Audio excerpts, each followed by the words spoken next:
Man, I've been talking this whole time on mute. Oh, really? Yeah, I thought you were on your intro, resting your music. I'm like, all right, the right side's getting ready to cook. No, bro, I've been talking for a few minutes. I said salute to you. I was talking about pinning stuff in the chat. Man, look, man, I gotta get started on it. First off, how you doing? Appreciate you jumping on, brother. Yeah, good, bro. Just here fucking around on YouTube and looking at all the boxing, bro. Man, look, I got the house empty. I gotta talk about this, man. The WBC, bro. The WBC. They came out and they said Devin Haney is not the franchise champion, right? Which I don't mind him not being the franchise champion. I don't mind it. Right. What I mind is how this whole thing has taken place. So they say he didn't put the paperwork in to be the franchise champion, which I wouldn't expect him to put the paperwork in. But they also said that Teofimo didn't have to put the paperwork in, that Kambosos didn't have to put the paperwork in because after Lomachenko lost, they voted and made the belt transferable. Right. And so now, and mind you, they used that franchise belt. They used that franchise belt to shit on Devin Haney, allow people to say that he was the email champion, right? Because of that franchise belt. And I told us that it wasn't transferable. Then they voted and made it transferable. And all of a sudden now, Devin Haney got to apply for it. And now, mind you, once again, I don't mind that he don't have it. I think that belt should be outlawed in the sport. But at the same time, how crooked can you be, Mauricio? How crooked can you be? That family's crooked, bro. I told you my past with my uncle, bro. They stripped Jose Solomon, stripped my uncle back in the day, bro. Just because he fought the fans, the fight the fans wanted. He didn't fight Hector Camacho at the time. That was up and coming. Money wasn't right with Don King, but he got stripped by the Solomons, bro. So, yeah, that family, they're always doing something. I don't even understand that Mickey Mouse belt, bro. This shit is coming out. This the other thing. So then, okay, and once again, like I say, I'm happy that belt, Devin Haney isn't that champion because we all recognize Devin Haney as undisputed, right? There were questions with T.O. and anybody else who wanted. You know what T.O. Senior said, T. Diddy, man. Mr. Suleiman told us that we were undisputed, right? That's what he said. And I don't doubt it. I actually believe that Mr. Suleiman told him this. My thing is now, all of a sudden, how do you change rules for fighters on the go? And then when he was interviewed about it and talked about it, he said something to the effect, I heard that different media outlets said that Devin Haney didn't want that belt, and so we didn't get. Oh, come on, man, come on. So now you got it from media outlets. Oh my! It's just it's the most disrespect. He was kind of sour with Haney, bro. He was like, "Well, if he doesn't want it, he don't have to have it." You know the way he said it, bro. You know what I mean? Like Mauricio. And then had the nerve to say that, well, we only gave it to the lightweight division, although you done gave it to Canelo and you gave it to El Gallo, Estrada, you know what I'm saying? I mean, the man just disgraceful, man. It's disgraceful. Real quick, man, shout out to the Boxing Scholar in the building. Salute, Scholar. You know what I'm saying? I think I got the link pinned at the top of the chat. Y'all let me know. I don't know exactly if I did it the right way. So I'm still working this stuff out. D-Ray Promotions in the building. Salute, D-Ray. The Big Fish is in the building. I'm gonna start calling D-Ray the Big Fish, man. He the Big Fish.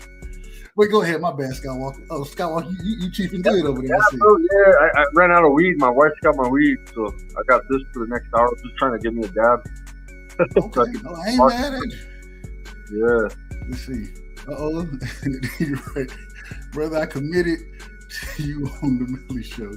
I ain't mad at you. But now, man, so yeah, it just the WBC is and all the boxing politicians. That's the thing that I really wanted to bring out. It's not just the WBC; it's the boxing politicians, and I mean, it's just disgraceful. Some of the stuff that they have going on, man, it's disgraceful. It's truly. People want to say, "Hey, they're the individuals." Really, well, I ain't gonna say that. It's a lot of things that's wrecking boxing. Everybody with those extra fucking belts, bro. Same thing with the WBA. You know what I'm saying? And they should just keep it simple. You know what I mean? I kind of liked it when it was the 3-belt era, bro. You know what I'm saying? Facts. Hey, and If it was up to me, man, take it back to one belt. But well, okay, maybe 2, 3. You know, it gives different individuals an opportunity to shine. Right. You feel me? And with you having so many different boxers and boxing being so independent, then you know you do need different people. But is the music loud? My bad, bro. Appreciate it. Hold on, let me see if I can turn this down. Give me 1 second. Yeah, I thought it was your intro. I was like, shit. Nah, man. I just figured this out a few minutes ago how to do this. Where'd you get that beat from? So there's a guy. I can't think of his name, but he just makes different beats and stuff, and it's a copycat beat. You feel me? It's not the exact beat of a song, but but he made it himself. You feel me? And it's like unfiltered beats or something like that. And he'd be like, "Hey man, y'all use all the beats y'all want." And I was like, "Cool. Hey, I need as many different ones as I can get." So I just kind of that shit sounds like elevator music, bro. You know what I mean? yeah, exactly. So I was like, man, okay, I'm gonna definitely see what I can do. I'm gonna see what I can do, man. But hey, Scholar, is that better, bro? Does it sound better? Let me know. But yeah, man. So I don't know. It just these politicians, bro. All of them, like you said, the WBA. And you know, then I started thinking about it. When you have a diamond belt, when you have I don't know, an intercontinental belt, when you got the yesterday had the whatever, man, you know, they make up all type of belts. They collected the sanction fees off of all of them. Yep. They get paid off all of them. Yeah. So that's why a lot of fighters don't keep their belts, bro. Them sanctioning fees, man. You know what I mean? Like, that's what I've heard. That's why they've dropped belts before in the past, is because they don't want to pay all the sanctioning fees and they want to challenge themselves to move up, or you know what I mean? But yeah, man, it's a shame, lot. Man. It's a shame. It's a shame that sponsors and you need everything to cover all that, man. Yeah, no, I'm with you. It's a shame though, man. Hey, Skywalk, I want to ask you, man, what you think on my battle with Knockout, man? Who you got in the battle, bro? Oh, bro. Oh, man, bro. I like Devin Haney, bro. Like I like that he's been through training with his father in Mexico. It shows like he's always been faced against tough opposition as a youngster facing bigger guys, and I think he's got great skill. Tank. The only thing with Tank, bro, is like I don't think he's like same thing. I mean, Devin too. I know they give him shit. They call him the email champ, but I think, bro, Devin has like the Floyd Mayweather style. It's hard to beat, bro. The slickness. He has a real strong jab. He's not a power puncher though, and that's where I give Tank his credit, bro. Like I give his credit on his power department. We always get KO'd. You know what I'm saying? But all facts. Yeah. I'm kind of leaning towards Haney, bro. I might be on your side on this right side, but I just think it's still hard to beat, bro. And you know, the jab, like Kambosos wasn't even able to get on the inside at all, bro. Like shut him out, bro. And it just shows you that his style is just a tough style to beat. Tank, I've seen him get hit, bro. The thing is, bro, like he's the type of fighter that digs down deep, bro. Like when he's challenged, he can knock you out. It's tough, bro. And to be honest with you, bro, I think Devin Haney's got more defensive skills, you know what I'm saying, as far as not being punched and able to keep his opponents out with his jab. But only if Devin could be the complete package is if he was born with the power, you know what I'm saying? Like, yeah, like the knockout power, go with it, you know? I agree. I agree 100%. And it's gonna be interesting. The debate gonna be interesting. I think it's gonna be good. You talk about character and like kids. I like Tank. I think he's maturing. But when he first started, he was kind of wild ass. You know what I'm saying? Devin's always been proper in the limelight. You know what I'm saying? Like he's been a good kid, man. You know what I'm saying? Bill's brought up a good kid, man. So yeah, you know what I mean. I think his character may be a little bit better. You know what I'm saying? Like I like the kid a lot, bro. So that's why I might be with you on your side. You know. But now, see, this is the thing right here. What D-Ray just asked. You know, in the debate, you feel me? If we were debating in this situation, we're not debating who's gonna win the fight. That's not what we're debating.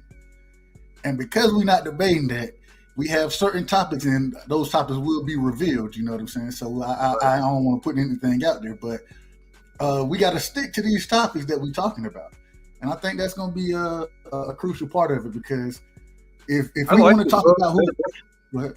Yeah, I rock with Knockout, bro, a lot, bro, and yeah, man, it's gonna be a good debate between you two, bro. Knockout is a boxing savant, man. He's a boxing savant. You know what I'm saying? Yeah, so, he knows the shit. He can cook on shit. Yeah, he can talk about anything in the sport, man. One of the reasons you always, any chance, I always say my Wednesdays and Thursdays are kind of locked up just because I'm gonna hop on and rock with Knockout. I was the first person who allowed me to really talk on this channel. You know what I'm saying? So yeah, I got a sense of loyalty to him just off of that piece, and kind of bringing me into the whole YouTube boxing conversation. Actually, you listen to it, but then to jump on the panel and talk and do those type of things, it's different. And KO, he always done rock with me on that, man. So but at the same time, I feel like it's the perfect debate for me and him. It's the perfect debate. Right. Let's see. D-Ray, man, hit the link, man. Hit the link, D-Ray. Come on up. He said, I'll check back in 5 years. That's a fact. That's the problem. I don't think that fight happened. I don't think that fight ever happens. I hope I'm wrong, but hey, I don't think that fight ever happens. And man, it's crazy because the reason that ain't gonna happen. I was listening to Espinosa earlier today, and he was talking about the Ryan Tank fight. And that's another thing I wanted to talk about was, Floyd kind of came out and was saying he gonna fight what's the dude name? The UFC fighter that he fought McGregor. He gonna fight McGregor again. McGregor, yeah. And he was saying he wanted Tank and Ryan on his undercard as kind of a passing of the torch type fight. And I was like, bro, I'm probably not gonna watch you fight McGregor, bro. I'm probably not gonna watch that fight at all. You feel me? So, let Tank and Ryan do their thing. Let them be their own men, their own bosses. I think that's a good fight. I think that's a decent fight because everybody's tied up. You know what I'm saying? Tank's already shot his shot at Dev already, more or less. But Dev's got to take care of the rematch. Let everybody handle their business. Let them get a fight in. I think that's the perfect money-making fight for him. He likes those big money fights. I think that'll bring in some revenue. Let them fight. I'll be happy with it, bro. I don't want to see Ryan getting knocked out, bro. You know what's funny, right? Let me show you, bro. I used to like Ryan. I have some of his shit. Dude, I still have one. I threw away some others. I gave away shit. I have a lot of Mexican homies out here, so they get all happy when I do shit. But I still got a sweater, bro. I got a sweater with Ryan. But yeah, dude, that kid pissed me off, bro. He's just a soft ass giving all. You know what I mean? Like, I thought he was good at one time, like when he was coming up, before he got popular. But yeah, I had a little. I'm gonna burn that fucker. Hey, man, listen. Ryan Garcia can fight. He can fight, bro. Yeah, he's all right, bro. He got a nice left. Yeah, but I don't like people that complain, bro. I just hate soft people, bro. Like, I ain't mad. You know what I mean? I'm military, bro. So like, I don't know. I don't think that's acceptable, especially when you're given like everything with a silver spoon. You know what I'm saying? Like, you're already getting hyped up and promoted, but then you wanna. I know mental illness is serious, bro, and I suffer from mental illness. Like, I got PTSD from combat, but yeah, bro, like, you got all this opportunity, you're just shitting it down the drain. Like, he just had a shitty ass interview this last time I heard him, bro. I just don't like his attitude, bro. He's like, I'm going at 140. I don't care about titles. I just care about money. When you fight, bro, when you're in the boxing game, bro, the whole point of it is to add, legacy, man, trophies, and all that shit, bro. Yeah, it's legacy over money all day, bro. You want to be the best. That's what boxing's for, is to compete against the best. You know what I'm saying? I just don't like that attitude, bro. No, it's about building yourself, and I don't know, man. I feel like with Ryan, bro, like certain things, I think the stardom came too fast for him, and because the stardom came so fast, it was over. And I think that goes into some of the issues, mental health or whatever he has going on. And like you said, Respect to anybody who has anything dealing with mental health. Mental health. Yeah, I've been there yeah, before serious. myself. We And seen Dan so, Garcia crying the other day too, man. Like, dealing with shit. hold on. Gotta ask you now. What did you think about what Earl Spence said about that? I don't want to see no millionaire cry. I don't give a damn about that shit. What you thought about it? Yeah, man. He's kind of got the same attitude as me, bro. Like, yeah, just keep that shit to yourself, bro. Like, you're in the limelight, bro. Like, I mean, but I guess you're in that emotion, in that emotional state, bro. Like, to me, it wasn't like a career defining. He's had his wins at 140. You know what I'm saying? Like, Mm-hmm. uh, it wasn't like his best he looked great, though. Damn, It he was a looked. great win. Fuck yeah, it was a good win. Man, maybe he felt that he felt like his old self and he got emotional, But Yeah. yeah, that was a damn good win for him, bro. He dominated. I don't know. They had a crooked fucking judge. That female judge. Check this out. That female judge that scored a draw. 114, huh? She's the same judge that scored the Kazuto Ioka and Donnie Nietes, the Filipino fight that I covered. Uh-huh. She gave them a fucked up score too on that card. So it's like her second consecutive fucked up score. They need to like check that chick to see where her brain's at, or if she's getting bribed by the mafia. You know what I'm saying? Somebody behind the scenes, what you telling me? Somebody behind the Yeah, scenes. no disrespect to females, you know what I mean, or female judges, but that she's a female judge and she's horrible, bro. Like, if anybody else did it back to back like that, we'll be on their head too. I don't have her name on hand with me. K-Rod did all the investigating and shit the other day, but I was looking at it too because hold on, I pulled it up on BoxRec. Matter of fact, what I was doing, I had went and pulled up the referee from the Antoine Russell fight. I checked that out first, you know what I'm saying? And then in the process of kind of looking at that, then I don't know how, I just ended up swaying over and checking that out as well. I was like, man, what kind of, she had a few different, well, not a few, but you know what I'm saying? But the ref also, I've seen him before, know, but I really I didn't remember him like that. Piotr, what's up, brother? What's up, Piotr? So, how you doing, brother? Saludos, bro. But yeah, man, I don't know. It was interesting. It was interesting with what she came, or with both of them, with both of that referee and that judge. Hold on, I'm gonna pull it up real quick, bro. Yeah, that shit was unanimous all day. That fucked people's money up right there. I tell you that. Hey, you like, bro? So you telling me, like, come on, man? Yeah. I don't know. It was interesting. And 114 to 114, like, what were you? What did you see that I completely missed in that? I completely missed. Was showing like he landed like over 100, like it was in the triple digits on the body shots, and he only had like it was only like 13 or 14 shots or some shit. And it was like 100, like when they were like in the middle of the fight or some shit. I was like, what the fuck?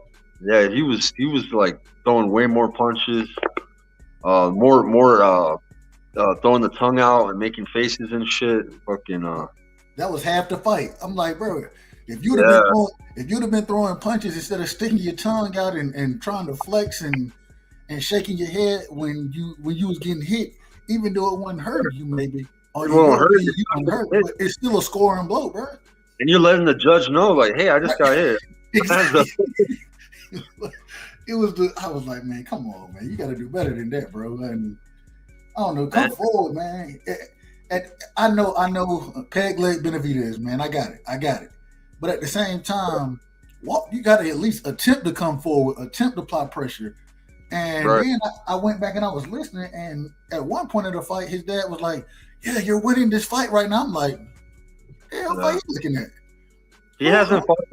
I thought he was tough, man, before he got shot and fought Bud, man. And I think, that bullet, man, I really think you didn't see it in the fight, him limping or anything, but maybe it messes the way he moves. He was too linear, too straightforward. Got hit a lot. Danny was just popping him, getting in and out on him. That whole stable's good. I think everybody had the impression that he was gonna show out like David Benavidez or El Rayo or Pacheco. You know what I'm saying? Like that whole stable's great, bro. They're good boxers. But Yeah, he's just like the. He should get into the training part of the gym. You know what I'm saying, and help them. You know, he could spar definitely. You know what I mean?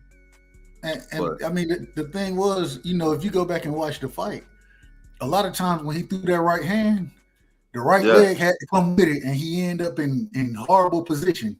You know what I'm right. I saying? know. Yeah, he just didn't have the movement. And I said because he's got a nerve damage and all that shit in the leg, man. You know. Mm-hmm. I'm surprised he didn't wear that sleeve, man. He usually wears that sleeve and shit on his leg all the time. Damn, yeah. Okay, so I'm looking at the scores now for that judge, Walaska. Uh, I'm gonna mess this up. Walaska That's why I Rodan, just remember her name. Yeah. It was and a female judge. yeah. So let's see. She scored it. She scored that fight a draw when everybody else had not really being too close. She had the Ioka fight extremely. Well, she had it. She gave everybody else had it 117, 111, 118, 110. She had it 120, 108. Okay. Yeah. Okay, that fight, that fight was close. The Mario, I don't know. I didn't see that fight. I don't remember it. Mario Rosario versus Julio Rosa. Let me see. Okay, now I do remember the Henry Luis LeBron fight. I remember that fight. And yeah, so she scored that. They scored it one fight. I mean, one judge scored it 180, 172. Other one 179, 173. She scored it 178, 174. So I guess kind of close, kind of. Yeah. Yeah, that was a trip. That seemed like a dominant performance by Danny. That should have been unanimous too. Franchon Cruz. Well, Franchon Cruz against. Oh, did she do the Jimenez Franchon Cruz fight or what? No, she did the Celarus Franchon Cruz fight, the undisputed fight. That was a crazy fucking fight. I heard that chick was a guy, bro. Is that true? No, that Celarus won the guy when franchise. What's the dude? Or Jimenez. Yeah, that was the one who I don't know exactly how that worked, bro. Alexandra, I can't say it. Jimenez. Yeah, Alejandro, but it's supposed to be Alejandro. It was supposed to be like I guess I heard it was a guy that was faking the front, or was it just a steroid issue? I think it was steroid issues. They were, or yeah, I believe it was more steroid issues than anything. So if you're pro fighting like that, they're gonna be checking your parts. Because I heard some bullshit because they made it sound like it was a like it was like a one, yeah, like a Hishi, yeah, and that's yeah. Hey, I kind of believed it that because that shit kind of looked like a guy too, bro. Well, that's how I will say that's when her wig came off, man. Franchon Cruz wig came off. It was a fucked up fight. The coach took it off like get the shit out of here. Yeah. I wasn't mad at him for it. I wasn't mad. I like her, bro. I like the Cruz, bro. She's one of my favorite female fighters. Speaking of female fighters, bro, I have a interview tomorrow on my show. I want to invite you if you're available, man. I have L.A. Los Angeles is she fights at 113, 112. She's the Golden Gloves champ from out there. Nobody can fuck with her. She's about to turn pro. She's a beast. She trains with.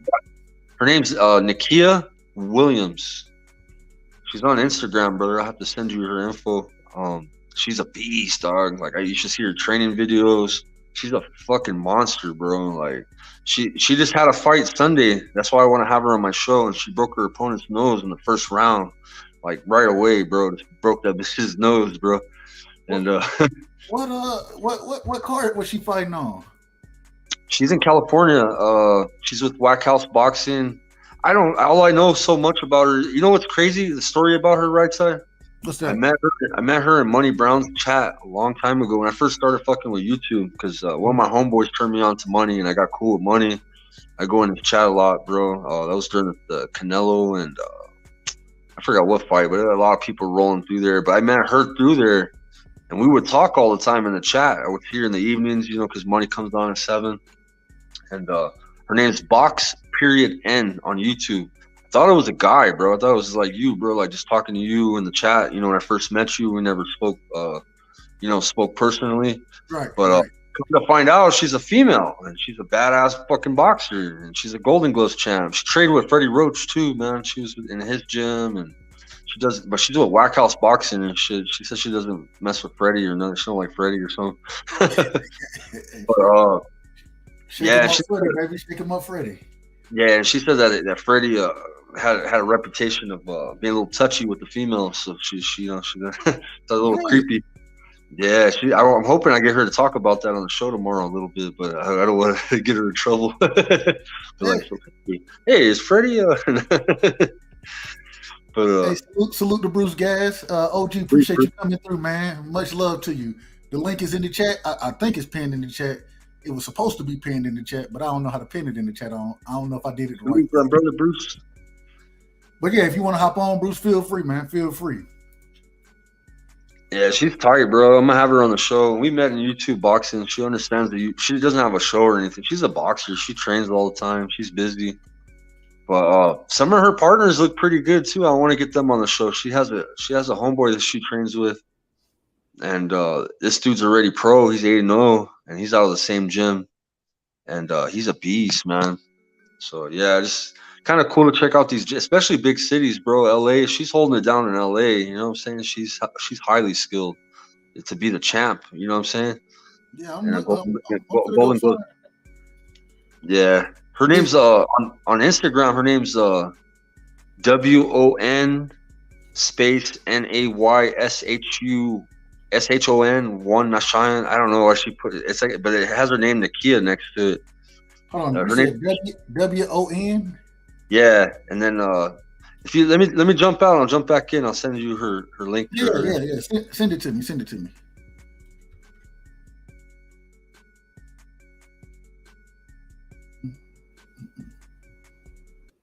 I think Skywalker gone.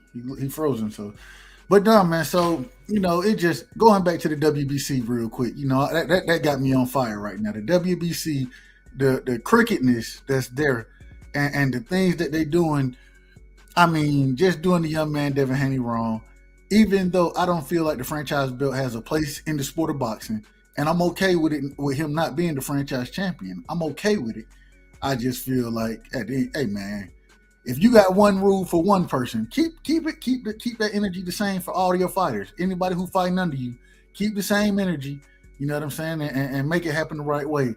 Salute to the brother Jay Miller for jumping in. What's good, Jay Miller? Appreciate you stopping through, bro.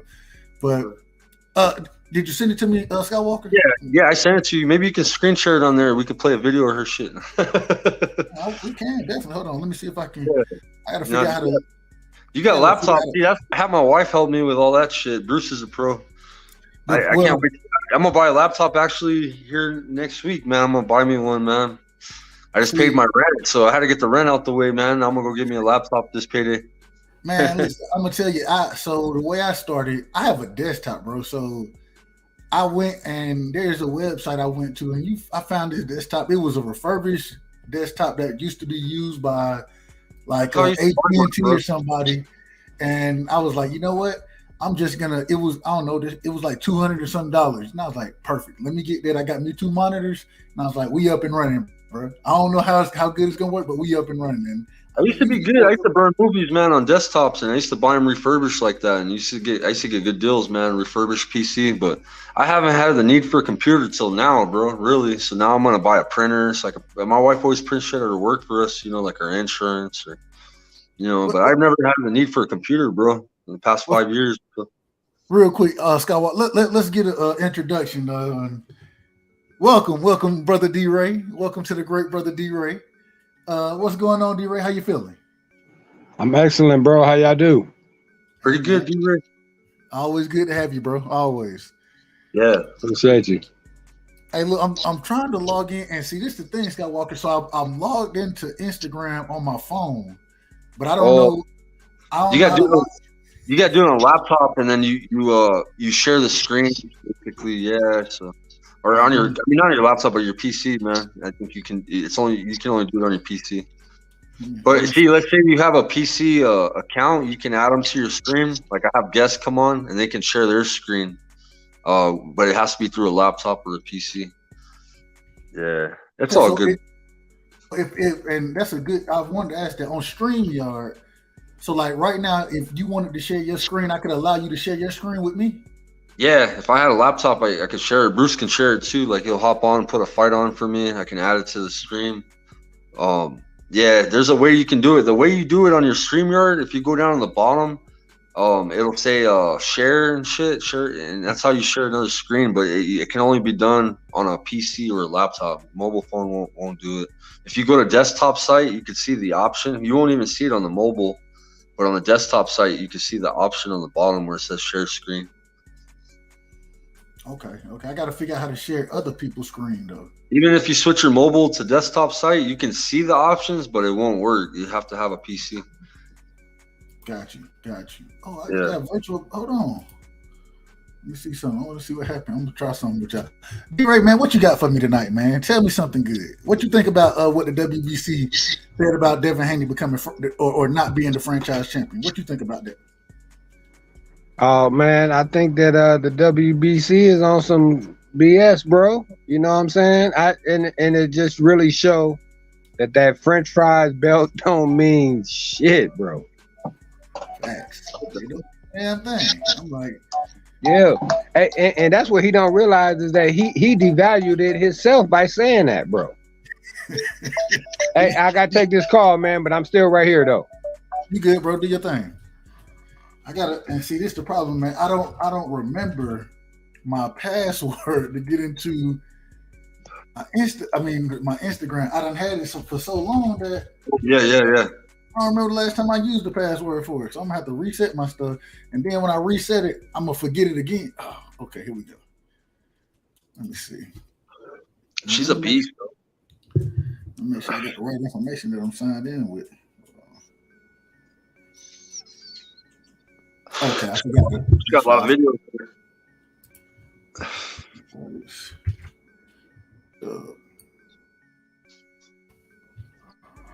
Bear with me, Skywalker. Bear with me. That's cool, bro.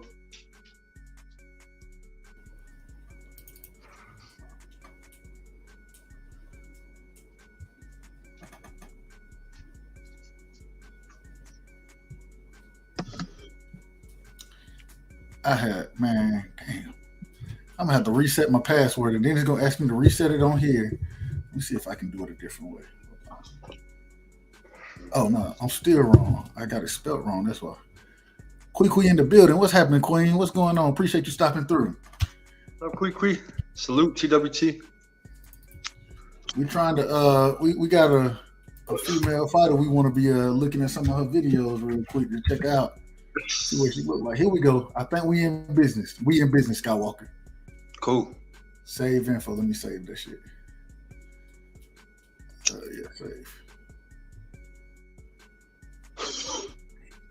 All right. Now I got all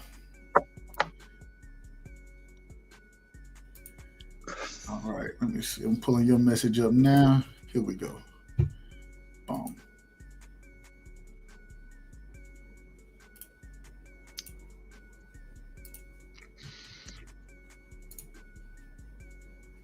We in the building. All right, here we go.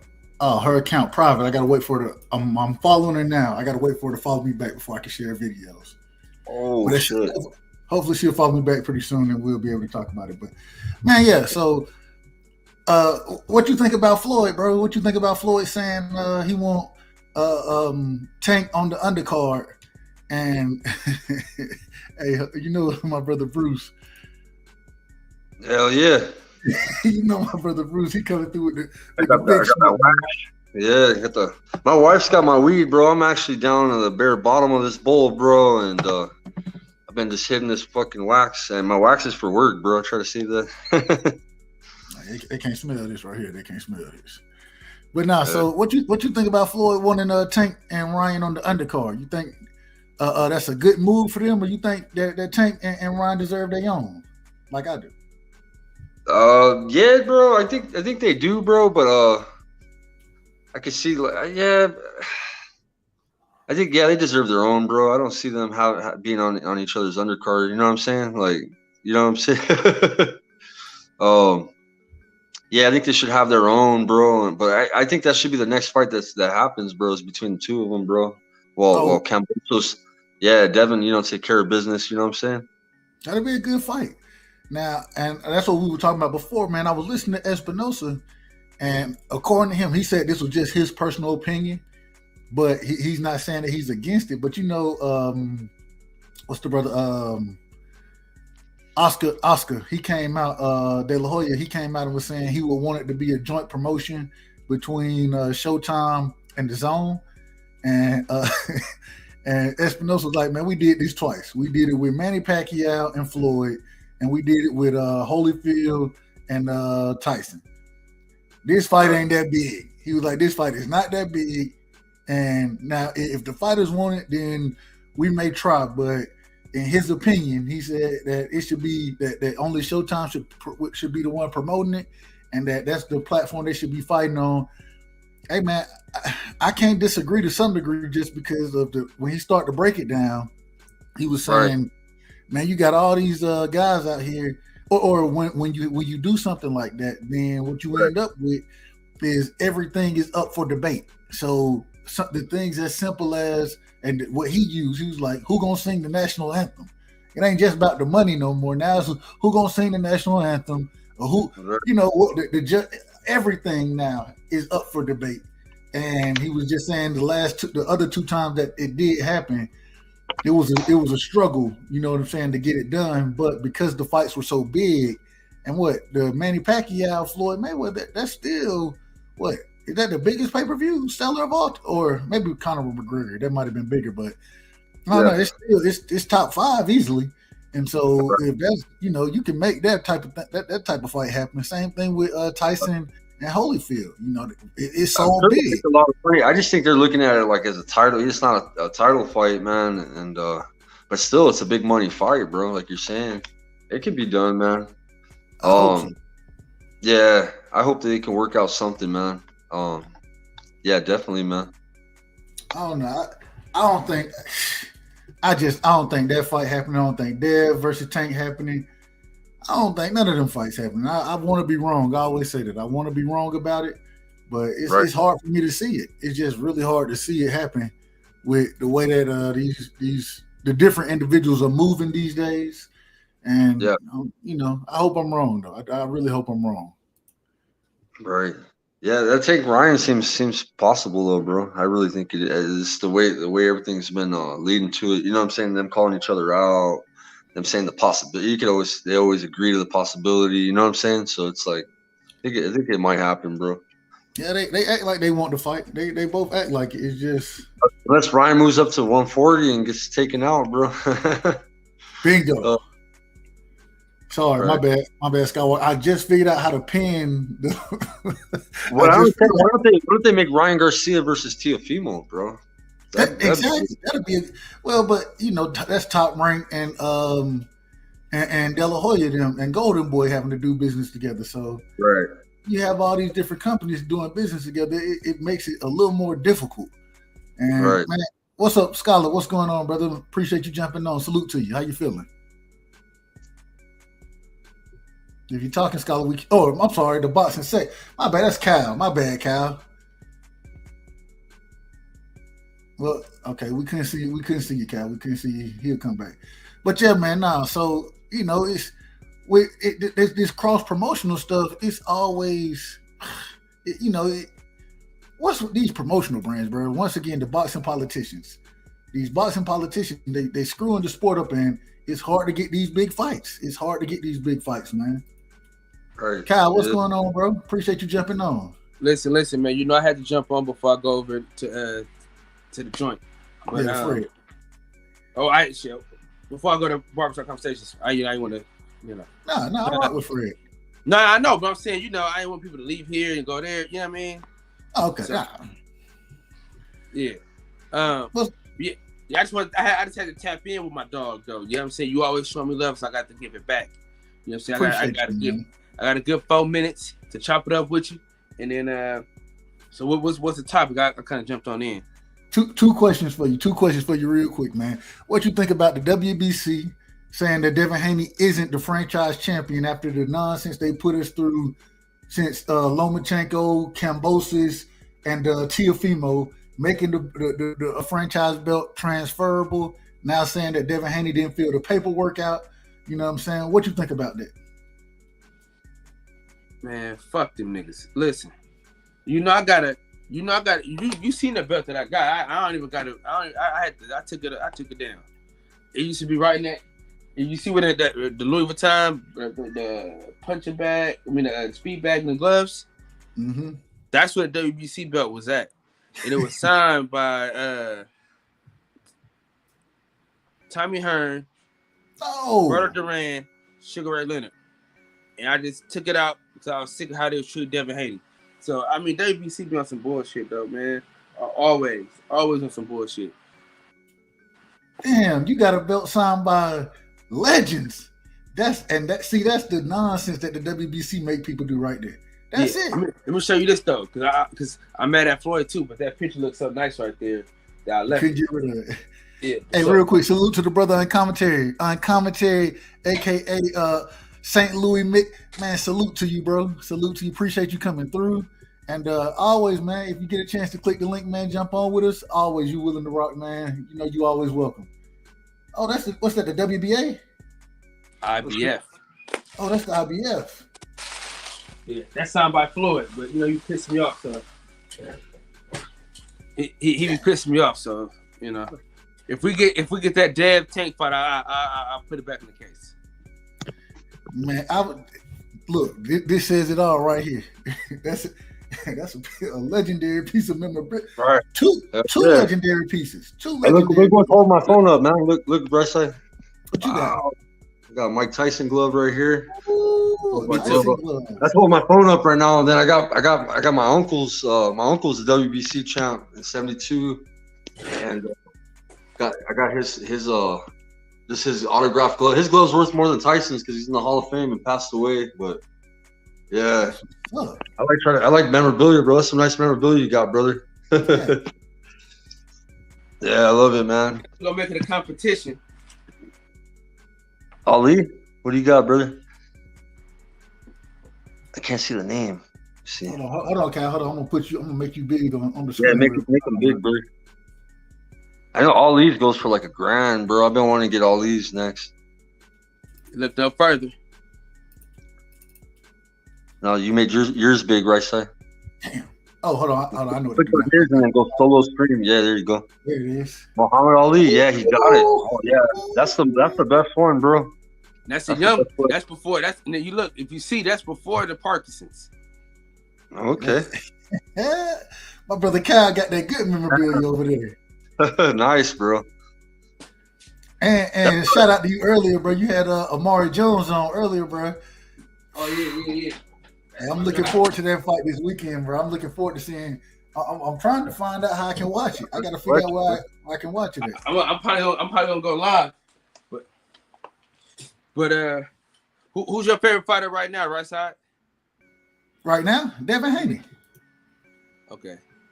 Yeah, I rock with Dev Strong. So, I got a debate coming up this weekend. I'm on Thursday with Knockout Boxing 86 TV. I will be there. Yeah. He got Tank, I got Devin, and we got some topics we'll be discussing. So yeah, I'll be there. You know me, man. I'm gonna be there. But hey, listen to this though. Like he got some shit coming. I got some shit coming on the 13th. My guy Troy Isley gonna give me his fight gloves. That's what's up.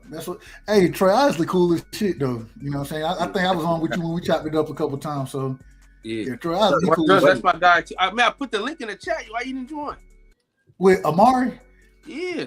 Bro, where I was at, I couldn't join. You know what I'm saying? I've been, school getting started and shit here, so I've been out doing all type of shit for school and shit, bro. So I'm going live. I'm supposed to get up with him tomorrow or Wednesday.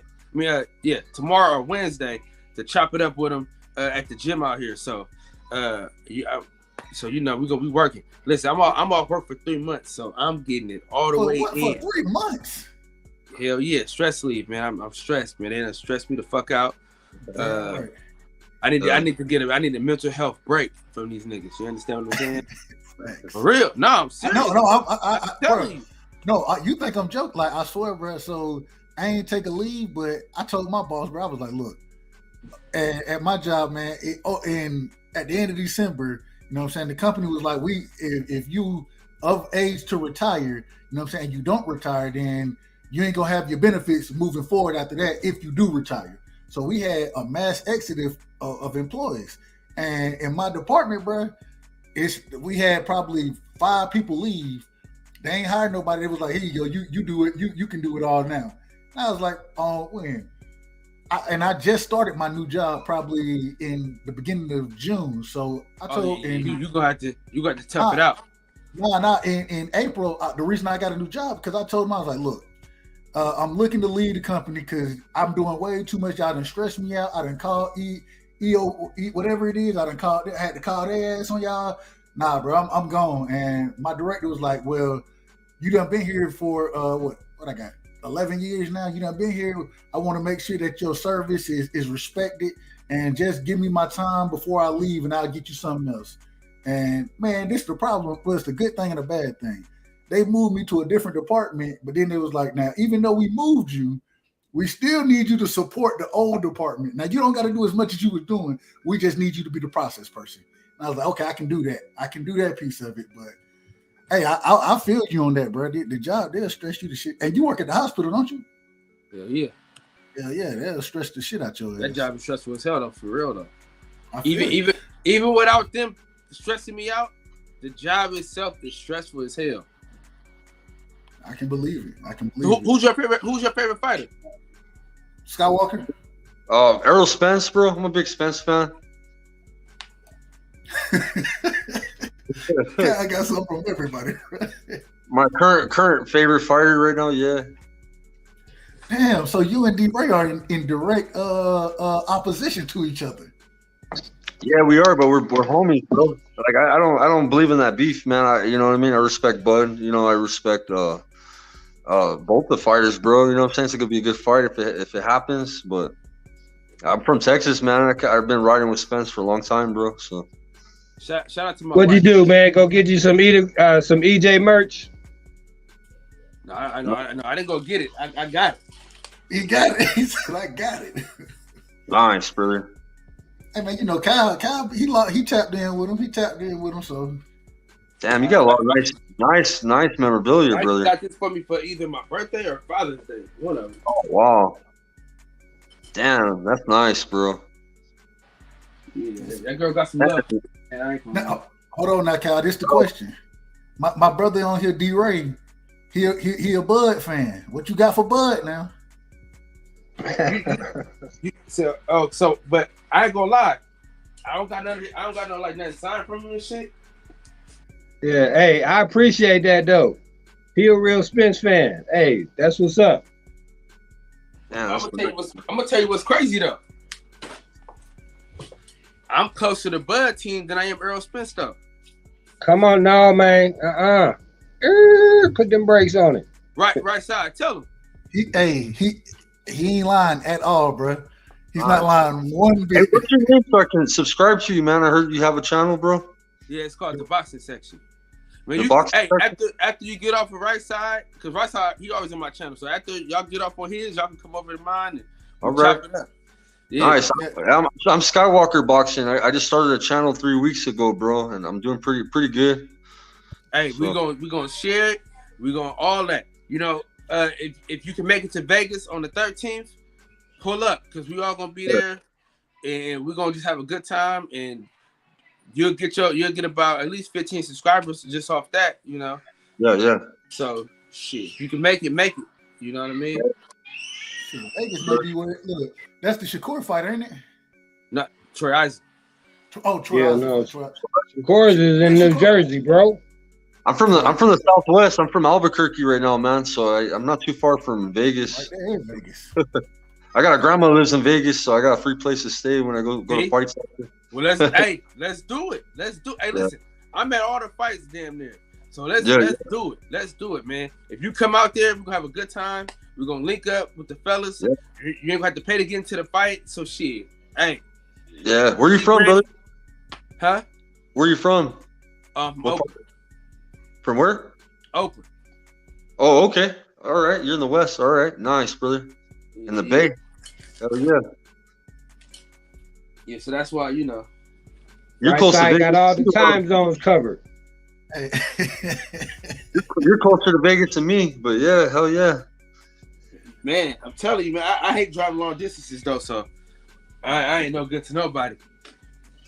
But shit, right side, man, you know I love you, dog. You know you're my man, 100 grand pots and pans. Man, I appreciate you for having me on your panel, man. Appreciate you coming through, bro. To your boy. And I'm gonna head over. I gotta head over to Fred, man, if I get fired, man. Go do your thing, bro. Go do your thing, man. Tell Fred I said what's up, man. Hey, and you know I'll definitely probably rock with you later on tonight. So after I get done streaming or after I get done with my live, I'll probably jump over. Yeah, come get this work, man. Get this work. Absolutely. Is that B&B? Man, D-Ray Promotions, man. Okay. And now he sound like B&B though. Tell me he don't. Man, come on now. I know D-Ray. I hit D-Ray a lot. Hey, you want me to think of a couple people you sound like, man? Come on now.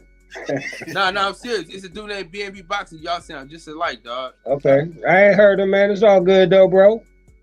Where you from? Who, me? Yeah. The great state of I'm from Nebraska. Omaha, bro.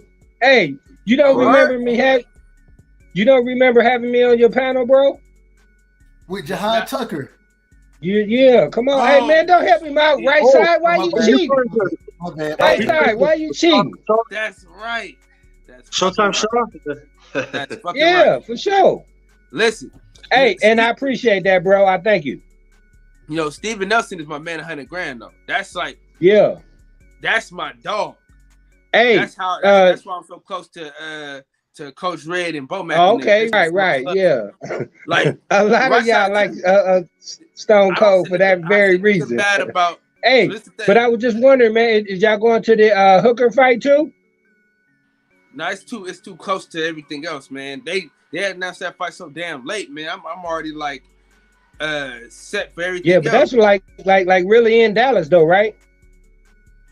Fort Worth? Who? Mo Hooker. Where's the fight gonna be at? And Fort Worth. Oh shit. He should have a good Salute turn. to your brother J.A. Dixon, man. Appreciate you coming through, man. Go Dogs. Go ahead, my brother.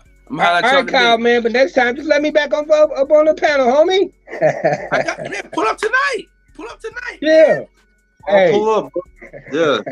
Y'all pull up tonight. Hey, if the Spence fans get rowdy, I'll be over there. Oh, He don't yeah, allow Bud and Spence talk. Tell him right side. Tell him. Yeah, he don't allow no Bud and Spence talk on his platform, bro. Oh, well then, hey man, I smashed the like then, even though, you know what I'm saying. No, but we talk about so much other shit. You know what I'm saying? I'm to the point now. Like, I'm gonna be honest with you. I'm gonna tell you the honest to God truth. I never want the fight to happen anyway. So it ain't no problem for me. But I'm just done talking about it until somebody signs some paperwork or they let us know. Hold up. But I gotta do like Bud. Rewind that. Well, why didn't you want to fight? You said what? Why don't you want to fight? Because I like both fighters. So okay. When Bud was at 140, right? I thought, see, the thing is, this is why I hate Keith Thurman. I'm gonna let y'all in on why I hate Keith Thurman so much, right? So if Keith Thurman fights Errol Spence goes up to 154. Bud Spence don't even argue. They don't even have to fight because they're at two different places. And that I ain't got no problem with it, man. It's just that him holding the division up for 3 years, though, bro. That's what I got a problem with. Yeah, but like that's a part of the problem. So in that 3 years, Errol Spence goes up to 54, right? And then Bud and Spence don't even have the argument because he just now leaving 140, going into 47. He leaving 147 and going to 54. So those two don't even have to meet. But the reason why they had to meet is because Keith Thurman kept this shit going. You know what I'm saying? Hey, real quick. But let me get out here, man. Hey man, Keith can't even make weight, bro. Who? He need to go up there after Danny or something. Hey, Keith Thurman said he about to go fight Jake Paul, bro. I don't know what y'all talking about. Keith Thurman a fucking joke. Hey man, salute. Hey, appreciate you, Kyle, for stopping through, bro. Hey, J.A. Dixon in the building. Mike Biggs in the building, man. My brother, Boxing Conversations with Reggie Owen in the building. Salute to y'all, fam. Appreciate y'all showing up tonight. Hey, and, did I also see J.A. Dixon? Salute. Yeah, J.A. J.A. is in the building, man. And he telling me what it is right now. Look at that. You damn right, bro. I gotta be in the. Hey, he talking about them dogs, bro. Them dogs. That's what we talking about. But I'm just saying. We gonna come out and kick some ass again this year. And Alabama, be looking forward to seeing us this year. Be looking forward to seeing us. You feel me, Alabama? And because we know ain't nobody else got there. Hey, well, now you know. Last year you didn't have no channel. You wasn't doing all this popping off. I couldn't pop off last year. Hey, after the tie rolled that ass, we gonna check this video back. Hold on, bro. And look, check the comments. What we did to them in the national championship game, nigga. What we did. Come on, put some respect on Georgia, baby. Put some respect on our name. Hey, that defense was amazing, though, bro. I would have to give you that. And that's the craziest thing is my man Wyatt and Jordan Davis. Oh man, but this the problem, bro. So you know when we recruit, and I pay attention to recruiting, damn near like I pay attention to the sport of boxing. You know what I'm saying? I know recruiting, well, high school recruiting, especially down here. You know, in Georgia, high school football is king down here. You know what I'm saying?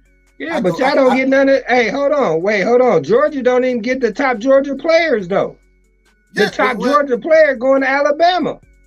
Man, two of them, bro. Two of them. Right. Said, man, that's but we normally Kirby, he normally recruits Georgia really well. You feel me? So I will say I agree with you. This the thing though. This the problem. Our offense, right? We don't have that spread amount just run and gun offense like Alabama does, right?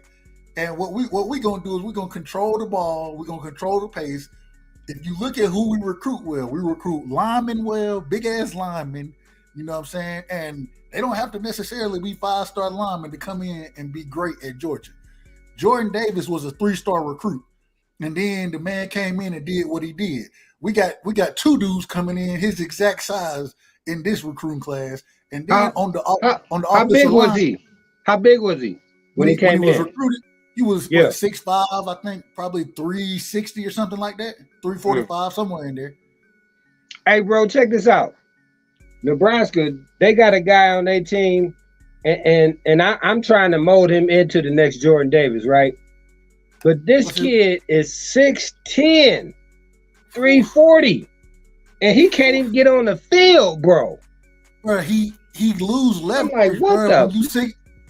When you 6'10", bro, you lose leverage in a lot of battles. When you run up against guys who's 6'5" and just as big as you ain't got no leverage. You too tall. You know what I'm saying? You can't get down. The low man win on the line, bro. In the trenches, the low man win. You just saying that because you 6'5". Bro, I'm 6'4", bro. I play halfback in high school, bro. I know they was lighting your ass up like a firecracker.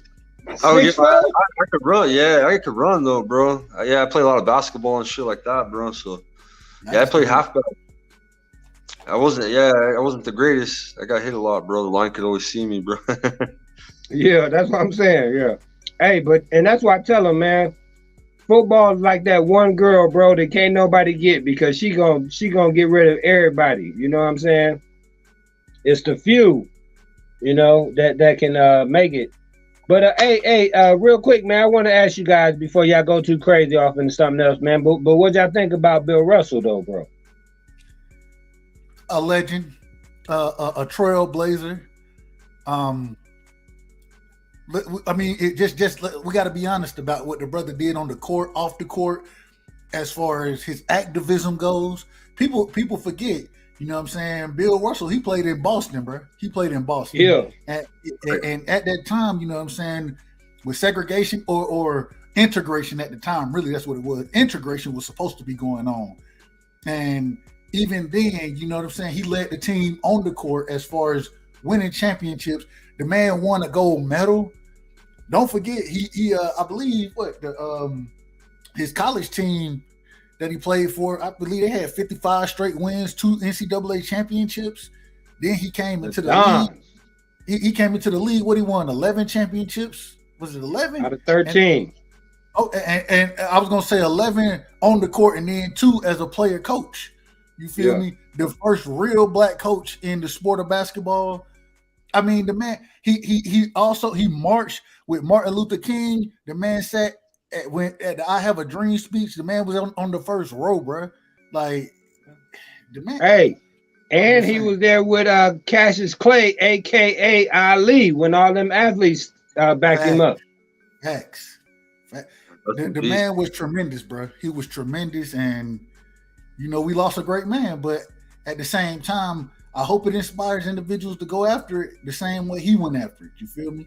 Because he really put it out there, and he even after, man, he was still such a... Bro, if you ever see when cats meet Bill Russell, two people I always talk about when they meet Bill Russell and when they meet Dr. J. Those 2 guys, I've actually met Dr. J. I ain't never met Bill Russell, but when you meet those 2 guys, bro, I mean, it's iconic. This is right. His aura. It surpasses even a Jordan. You know what I'm saying? It surpasses even a Jordan. And so, man, respect to that brother, and man, salute to him. The brother Reggie Owens, real quick. Bill Russell, there it is. Bill Russell is the icon of all sports icons. I agree. He transcends just basketball, bro. Like, good question. Go ahead. I apologize. Y'all go ahead.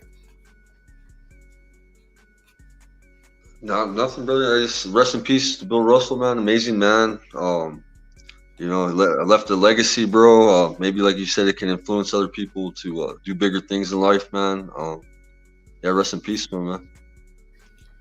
Man, listen, bro. I'm gonna say this in all due respect, right? Oh no, don't say nothing crazy, right? Say what? Don't say nothing too crazy now. Hey man, I'm only gonna say the truth, bro. I'll go ahead and sit down, though. You know what I'm saying? I'm just saying, bro, that the fans, the people, whoever, right? I don't think, man, that we honored Bill Russell as a true pioneer as we should have, right? That's just my own personal opinion. I think he was taken for granted, right? And people put him over there. They was quick to want to bring in the next shiny object, whether that's Michael Jordan, LeBron, Kobe, whoever, right? I'm saying that you can put 2 of them guys together, bro, and they do not equal Bill Russell, let alone off the court. Now go ahead, bro. And it's crazy because when people start talking about who's the greatest of all time, they talk about Jordan, they talk about LeBron. Okay, cool. And then I sit there and I think about, you got to think about in the playoffs at 1 year with Bill Russell, the man averaged what? I believe it was 24 plus rebounds. Right. Man, come on. He was Dennis Rodman before Dennis Rodman. Right. Yeah. Who that is? Man, that's what I'm about to say, man. 11 rings, Bill Russell. Since that's topic of conversation, man. I can't not let you on. What's going on? Appreciate y'all young men talking good about me. I'm lying, nigga. It's your boy Martinez, a.k.a. Bill Russell, this boxing talk. Missed 11 rings, player and coach. Right side, Doug. What the fuck is up, baby? Man, appreciate you, Martinez, man. Appreciate you, bro. Yeah. I thought you was going to block me and kick me off. I was going to do an old man voice for a minute. I was going to laugh. I appreciate y'all talking about me, but I'm in heaven balling with the greats, baby. I'm up here still kicking Wilt Chamberlain ass like I did when I was on Earth. He couldn't fuck with me then, and he damn sure can't fuck with me now that I got some wings, baby. I'm the best of them. Jordan couldn't tie my damn sneakers. Oh. Nah, I'm joking. But shout out to y'all, man. How y'all feel tonight, man? Salute, brother. Man, Martin Nash, appreciate you jumping on, bro. Appreciate you jumping on, brother. Salute. How y'all feel? Hey, it's a great night. A great night, man. Bill Russell, man, like you said, that man, And mind you, they didn't even keep the stats of blocks back then. They didn't even keep that as a stat. You feel me? So and they just estimate that the man averaged 8 blocks a game. That's just an estimation. I'm just saying, man, that shit. When we talk about all-time greats, we got to put them in there. We got to put them in there. Right. Hey, and I just think, man, that it livens up the debate again, though, because anybody that would talk about being a GOAT and they did not have Bill Russell in the 1 or 2, bro, I just immediately, just put it to the side. But now, they can say the best GOAT living, and then we can have a new debate. And I think it started with Kareem, but go ahead, bro. Trophy after him, man. Ain't it called the Bill Russell Trophy when you win the MVP? Is that the All-Star Game MVP or the regular MVP? Which one is it? The playoff MVP, right? Playoff MVP. That's the Bill Russell Trophy, right? Yeah. All right. Shit. Salute. Yeah, man. Just wanted to tap in with you, man. Say what's up to y'all, man. Hope y'all having a good night. Just wanted to tap in and say salute. Keep the show going. Keep doing your thing, my brother. Proud of you. Hey, Mark, I appreciate you, bro. I appreciate it, man. And, man, I got to tap in with you on how to get some of them effects going, bro. That's going to be next. Absolutely. I figured out how to get some music going, you know what I'm saying? Some different music outside of what StreamYard provides. And so next I got to get some of those effects, man. And then I'm going to get me a soundboard as well. Those are my next 2 objectives. But we'll rock with that. We'll rock on that. And that old man voice was on point. All right, man. I'll see you on the next one, bro. All right, Mark. Appreciate you, bro. Peace. Damn, Fred going hard today. Fred said, I picked my phone up.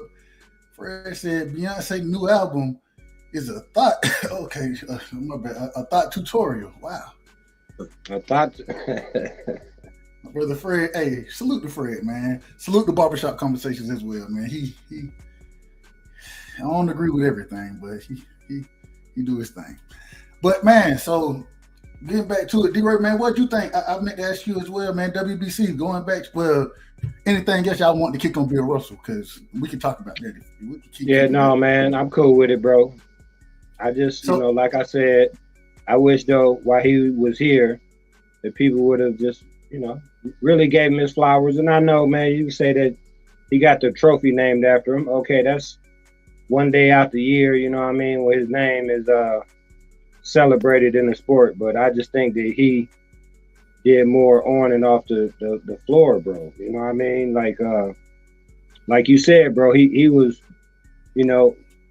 fighting for civil rights. And then you look where we at today, you know what I mean? And he had a big impact on that, man. A lot of, kids and women and minorities, they get a chance to achieve and dream, bro. And he was part of doing that, even at his own detriment, you know what I mean? Because they say, Bill, you made it. You should just chill. Let them be in the struggle, man. But just like on the basketball court, man, he was a real champion in life, man. But so I'm good though, bro. I appreciate you though. No, and I gotta say it. You feel me? One thing people don't really bring up. With Michael Jordan, hey, one of my favorite players of all time. He ain't my favorite player of all time, but one of my favorite players of all time. Mike made sure he kept his shit out. He made sure he kept himself out of them politics. Whereas you had people like Bill Russell, they ran head first into the politics. You know what I'm saying? Head first into the smoke. You want me to piss off the Jordan fans and say that he just shut up and dribble? Go ahead, bro. No, hey, what he say? Everybody buy sneakers or some shit like that. Republicans buy sneakers. Hey, and at the end of the day, I ain't mad if you're a Republican, Democrat, nothing like that. But at the same time, if you're gonna stand for something, stand for it. Stand on your square, bro. Stand on your square. That's all I'm saying. But hey, no disrespect to Michael Jordan. No disrespect to him. Man, ain't no disrespect, bro. But I just want to say this, man. You keep baiting me in. But look, all I'm saying is that one turned their attention to what the struggle was, and one turned away from it. What up? What up? What up, Pool Counter? Hey, man. What's up? Pool Counter, salute to you, brother. What you got on the great brother Bill Russell? Oh, hold on. I hope I ain't got 2 shits going. What you got on the great brother Bill Russell, and what you think about, his passing? and what he meant to the sport of basketball, as well as to the struggle. You feel me? The integration slash the integration struggle that we had. The what's the word I'm looking for? Somebody give me a word. I can't. The civil rights movement. That's what I'm thinking of, man. My bad. I don't know how I couldn't think of that. But what'd you think about it, Paul? And salute you. Appreciate you pulling up, brother. Hey, no problem. You know I love the right side, bro. You know what I'm saying? You got to be on the right side. You know we always on the right side over here. We always on the right side. What's happening? What we talking about? Civil rights? We talking about Martin Luther King, Malcolm X? What we talking about? Well, really, we were just talking about Bill Russell passing and what he meant to the sport of basketball, as well as what he meant to the civil rights culture, and sitting on being front row at Martin Luther King I Have a Dream speech, being the first black coach to really step into the sport, and then also being a player coach, winning championships as a player coach, as well as a player, and just the impact that he had overall on society and the sport of basketball. Well, one thing about Bill Russell, he was a very intellectual man. Besides being a great athlete, and he was a pioneer. He showed that he broke the mold of what athletes, what people thought athletes were.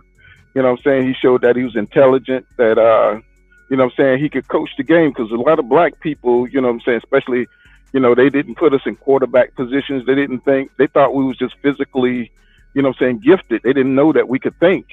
Some of the coaches knew it, but they didn't want to put it out there. And Bill Russell broke the mold. He let them know that, hell, he can run the team, and he could coach. Magic Johnson couldn't even coach. So he was different. Him and Kareem Abdul-Jabbar. He was some highly intelligent athletes. The first we ever seen. They're super smart nowadays, but Bill was one of the first. That had the brains and the athletic ability. And then he stood for something. He stood for social justice, social change. And, he came out of that civil rights era. So, most black men, of intelligence back then, they were leaders. He was definitely a leader. There was a lot of times they couldn't, go through the hotel doors and stuff. And, some of Bill's, because he was such a great leader, they would stand up for him, and they wouldn't go stay at that hotel if Bill couldn't stay at the hotel. So he inspired white people, black people, that's a leader, And he just, his presence, you could tell even when he was older, he had a commanding presence, and he spoke with such grace and dignity, and he just represented the NBA very, very well. And he was a very unique man, and he had some epic battles, out there on the court. I think he won like 12 rings, I believe. And I know it wasn't but like 3 teams in the league back then, but he still had to play at a high level, And I think he revolutionized the game, because you never seen, 2 7-foot tall guys, going at it. That was a rare thing back then. And, Bill Russell just showed you how you could play the game, with intelligence and using your mind, and getting your teammates involved, playing, team ball instead of, doing what was his name? I can't even remember the guy who played against him, with all the women and stuff. Will. Yeah, so Will Chamberlain. Will Chamberlain. Will Chamberlain. He was just a powerhouse. Bill Russell was he was more of a finesse, intellectual player, and it was kind of like brute strength versus, using your, just using your knowledge, your IQ, your basketball IQ, and that's when we first start seeing it. Around Bill Russell, that he could change the game. With his mind, rather than just his physicality. So I think he had on so many different levels. The man was just damn near a genius, I would say. I would go so far as to say he's a genius, to be so good in so many different areas. And, I mourn his passing, and I just think he was a great, great man. And that's something that we don't have you don't see a lot today. I ain't gonna say we don't have it, but we don't see it a lot today. You know what I'm saying? But that's pretty much all I got on it. That was outstanding. That was, yeah.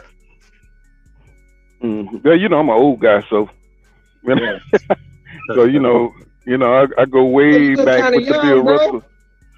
You know, I go way back with the Dr. J's and the, you know, I know, I lived all through that. You know what I'm saying? Even though I was a kid in the '70s, but you know, I mean, I know my history. You know, and that's something that we haven't passed on to the younger guys. You know, they're not really interested in that. They're about getting money nowadays. So it is a disconnect. Because, a lot of the old guys, they're wealthy in knowledge, but they may not be wealthy. You know what I'm saying? And, there's got to be some kind of medium where the young guys can get the wisdom that the older guys have, but they don't. But when you get rejected and they don't want to listen, you know what I'm saying? You just don't want to pass down that history, because they don't really connect to the civil rights era. You know what I'm saying? Like we do, you know what I'm saying? They don't get passionate when they hear Martin Luther King Jr. speak. They don't know, you know what I'm saying, the march, to Washington. They don't know the history like that. I mean, they've heard it here and there, but they don't feel it, you know what I'm saying, the way we do. Because, we was right up under those guys, who did it. And, we used to hear it. And every year it was important.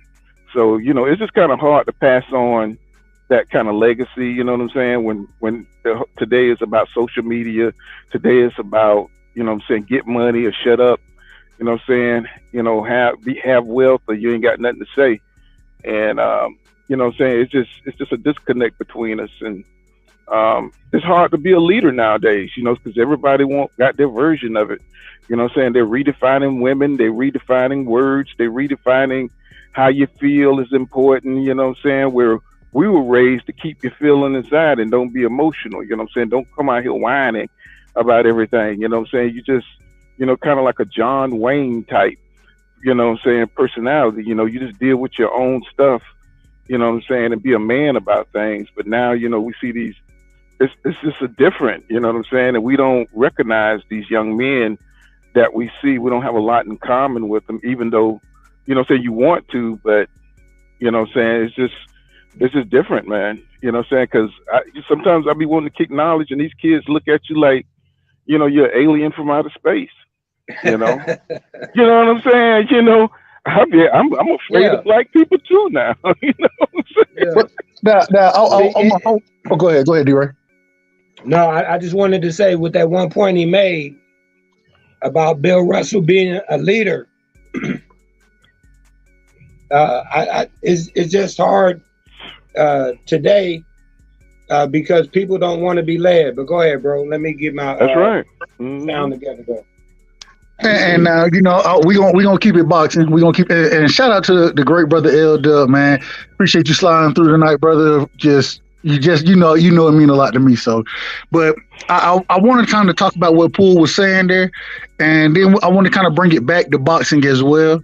You know what I'm saying? Especially if we were talking about Bill Russell, but trying to bring it back to the sport.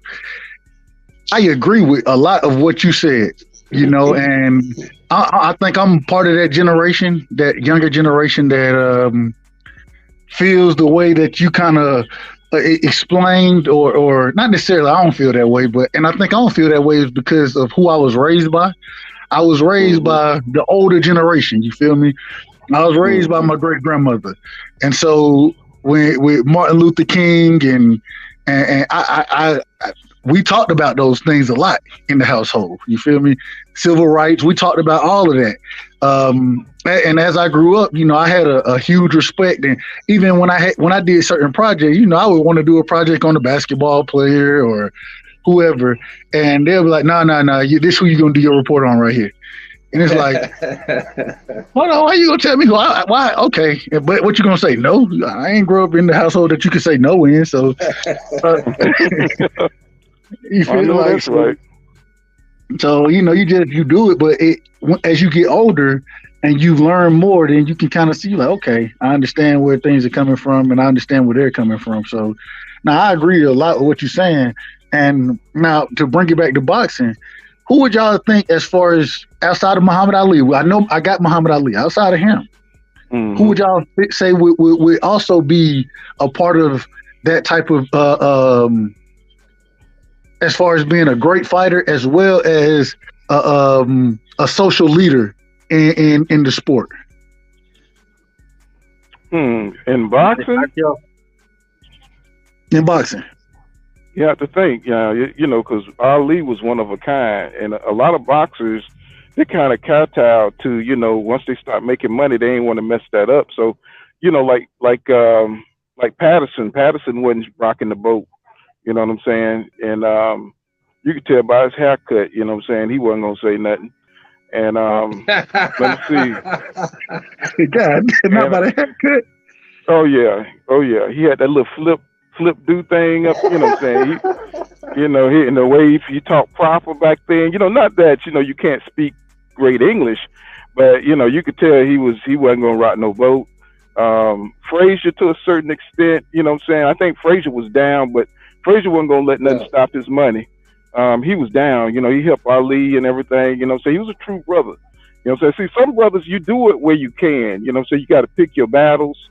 So, you know, Ali was a charismatic, you know what I'm saying, 6'3", you know what I'm saying, you know what I'm saying, just people person. He was a people's champion. So a lot of people can't do, back then you had to pick your spots. You know what I'm saying? Bill Russell was in a great place to be able to do what he did. So you had to be, you couldn't just be anybody, you know what I'm saying, and speak out on these things, you know what I'm saying? Look what happened to Malcolm X when he tried to do it. So, you know, I understand in boxing, you know what I'm saying, where you couldn't really speak out. Sonny Liston couldn't speak out. He didn't come from that era. You know what I'm saying? He came, you know what I'm saying, he came from an era of Jim Crow. So, you know what I'm saying? So but he did what he could do, you know what I'm saying, to get out the hood. So a lot of these fighters came from poor background. They wasn't educated. And you know what I'm saying, they just didn't connect. Even though they might have felt the civil rights movement, they didn't have a lot of power because they didn't have a lot of knowledge.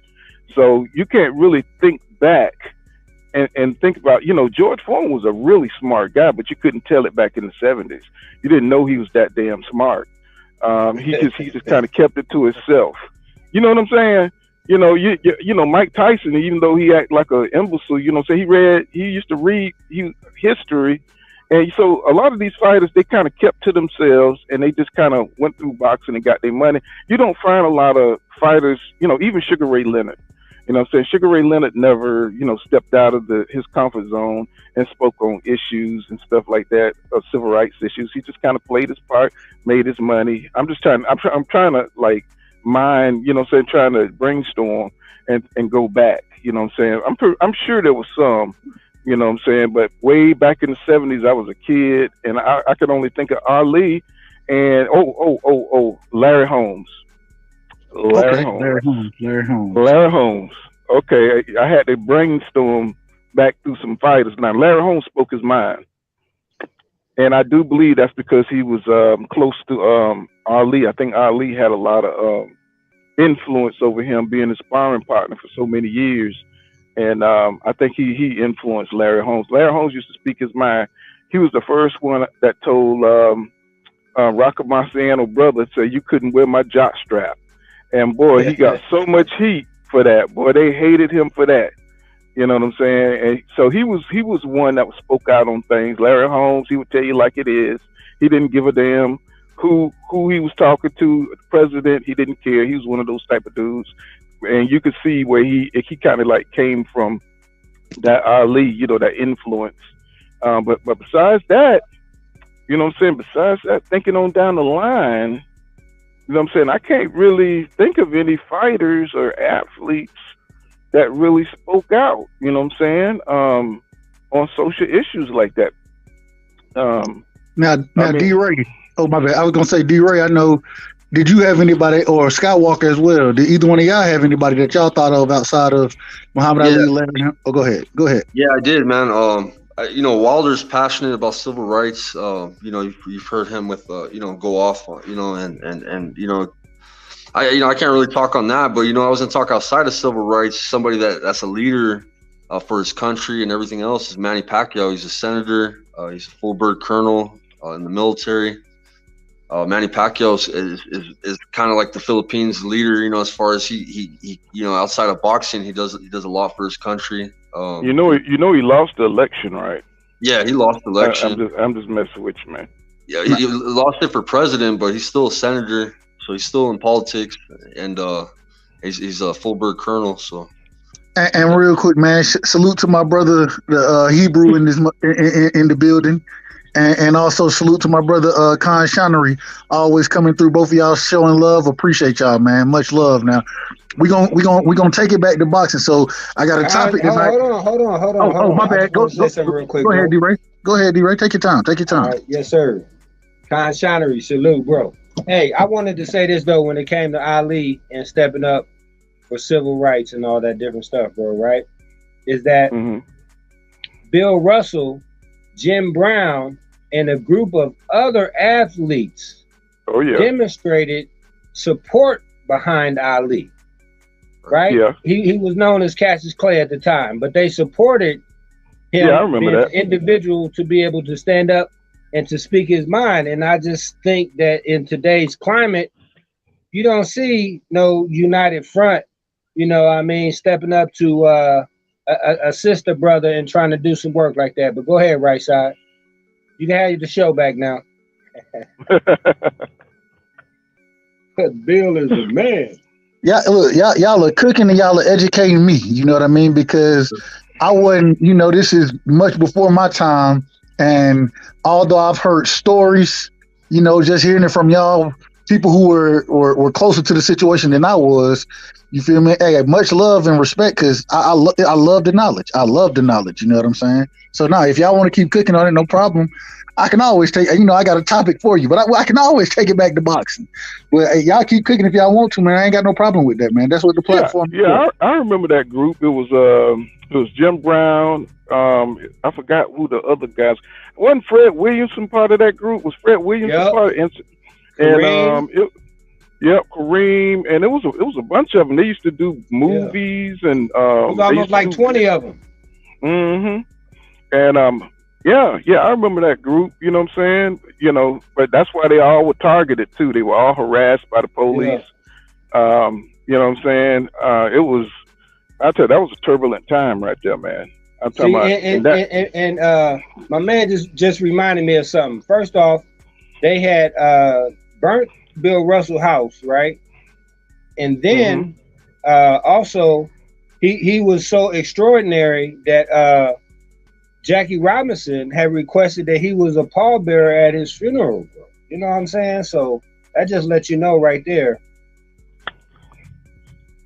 Yeah, we were more connected back then, you know, through all the social engineering and the propaganda, you know what I'm saying, through the years. They came through our women to break us up through redlining, and you know what I'm saying, they separated us. They had to, you know what I'm saying, and they make sure that, you know, they hamstring black men, you know what I'm saying, and gave our women the opportunity, you know what I'm saying, to get the jobs and everything. We had the EOE, the equal opportunity that came along. You had a lot of educated brothers sweeping floors, you know what I'm saying, that graduated from college. And it wasn't until we got the Equal Opportunity Act that, you know, brothers start really, you know what I'm saying, getting into different fields and stuff. So, you know, a lot of these young guys, they don't understand that, the people before them, it wasn't that they didn't want to go to school, but a lot of black people didn't see much use in it because the opportunities wasn't open up for us. And they kept us in the ghettos, and once they integrated us and everything, they divided us. And, you know what I'm saying, they gave our women government housing, you know what I'm saying, and food stamps and all this shit. And, you know what I'm saying, it divided us. It put our women in a more stable position where, you know, there was nothing for the men, you know what I'm saying. They gave the white people nice, high-paying, blue-collar jobs, and they gave them the suburbs, you know what I'm saying, where they gave us the ghettos. So they gave them a head start, you know what I'm saying, where they kept us back while they got a head start so they could have generational wealth.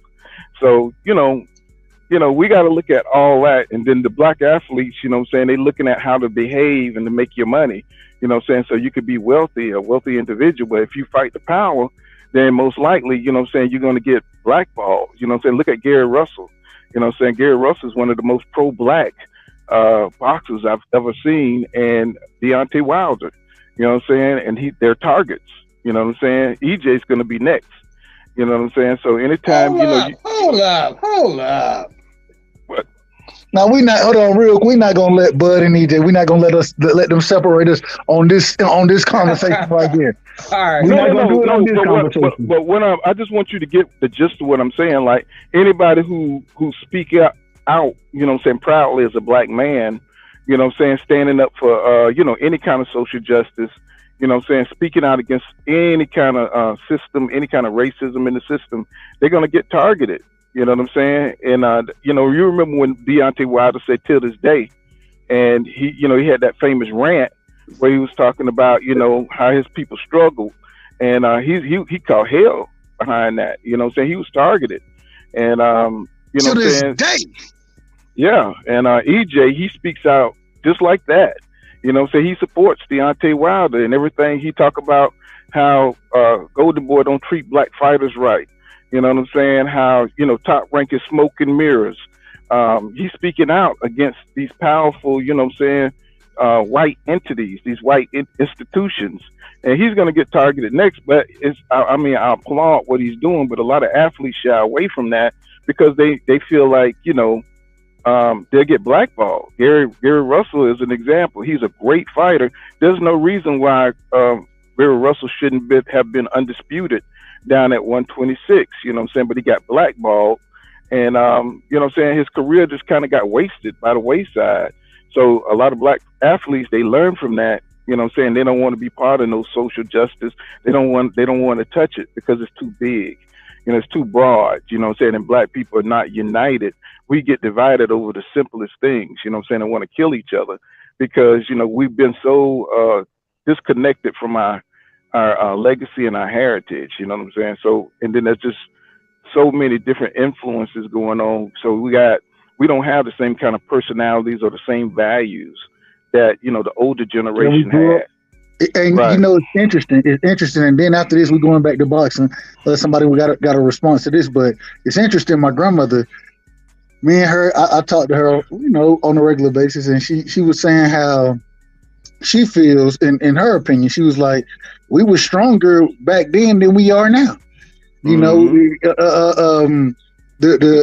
same way, or we weren't blaming people for things. We were as a community working together to build. You know what I'm saying? And it seems like that's become the opposite of the case now. But at the end of the day, man, we're gonna table this conversation. Let me say one more thing. Let me say one more. Go ahead, Ray. All right. So what we gonna do? We're gonna go to D-Ray, then we're going to Skywalker. No. Skywalker, and then I'll go. Go ahead, Skywalker. No, I have to roll out, brother. The wife just came home. I gotta put these kids to sleep. Thank you guys, man. I appreciate you guys. Nice meeting you, Pull Counter. All right, my brother Skywalker. Hey, my brother Skywalker, man, appreciate you for chopping it up with me tonight, man. And I rock with you just like you rock with me, and we'll definitely do it again, bro. Appreciate you, man. Much love. Yeah, I've seen his channel. I seen you fishing over there. Oh yeah, cool. Yeah, I'm subscribed to you as well, sir. Yeah, so yeah, man. That's my first time on a panel with you, but nice meeting you, brother. Mm-hmm. Yeah, hey man, both of y'all good brothers, man. Much love, Skywalker. Yeah, see you guys tomorrow, man. Peace. All right, bro. Go ahead. Can I say something real quick about the tank? Yeah. Go ahead, D-Ray. And real quick. Hold on, real quick. Let me say this real quick. Hey man, I believe the link is pinned. If any brothers want to jump on, feel free. Open topics tonight, but y'all feel free to jump on. Go ahead, D-Ray. My bad. I don't think you know how to pin the comment, but I had to recheck. But anyway, it's out there though. But I just wanted to say, bro, that when my man brought up the good thing when he's talking about Gary Russell, right, where he just wanted a tank fight, but who was the one that was blocking him, bro? You know what I'm saying? Yeah, who was blocking him? I mean, we were. I guess the people. Yeah, but what I'm saying is, far too often this happens. You know what I'm saying, to black athletes. You know what I'm saying, we get targeted. You know what I'm saying, for speaking our minds. You know what I'm saying, and that teaches other athletes to don't do that. You know what I'm saying? So there's almost like no recourse for that kind of movement anymore, because you get shut down. You know what I'm saying? Your livelihood gets shut down. You know what I'm saying? So there's no recourse. You know what I'm saying? You got to, if you're going to stand up for something, you got to be willing to, walk through the fire. So you got to be able to sacrifice. And these guys are not, they don't know nothing about that. You know what I'm saying? Sacrificing and, you know what I'm saying? And standing up for what you believe. That's one thing that Ali taught. But he came out of that, though. He was still close to the Jim Crow era. So, you know what I'm saying? Black people back then, they didn't have much. So all they knew was to stand up. You know what I'm saying? So these kids today, you know what I'm saying, they done got so spoiled. You know what I'm saying? And so they don't know what it is to struggle. They don't, you know what I'm saying? All they do, they look at those black and white pictures and they so disconnected from it that, you know what I'm saying, ain't got nothing to do with them. You know what I'm saying? That was a whole nother time. You know what I'm saying? They think they got every opportunity that the white man has nowadays. But, and to a certain extent they do, but they got to stay in line. They got to stay in the matrix. They can't do anything outside. You know what I'm saying? You know what I'm saying? They can't really be proud of their culture. And, you know what I'm saying? They got to conform, you know what I'm saying, to everything that we've really, you know what I'm saying, consumed in the society, you know what I'm saying? So you got to, speak proper English. You got to do all the right things, you know what I'm saying, to make it, you know what I'm saying? So you can't come out there and speak out like you see Carissa Shields, what they doing to her. You can't speak out on shit like that. You know what I'm saying? So you got to be a good boy. Pool County and D-Ray, let me ask y'all this. Okay? And this going back to the topic at hand, the WBC. Do y'all think that with Devin Haney, right? We saw how Devin Haney's been treated by the WBC. Now that he has all the belts, they say he's not the franchise champion because he did not petition for it. Even though they said that the franchise champion, it was able to be transferred via fights after Lomachenko lost to Teofimo. When Kambosos beat Teofimo, he became the franchise champion, right? And so, but now that Devin Haney has beat Kambosos, they have said that Devin Haney, he's not the franchise champion.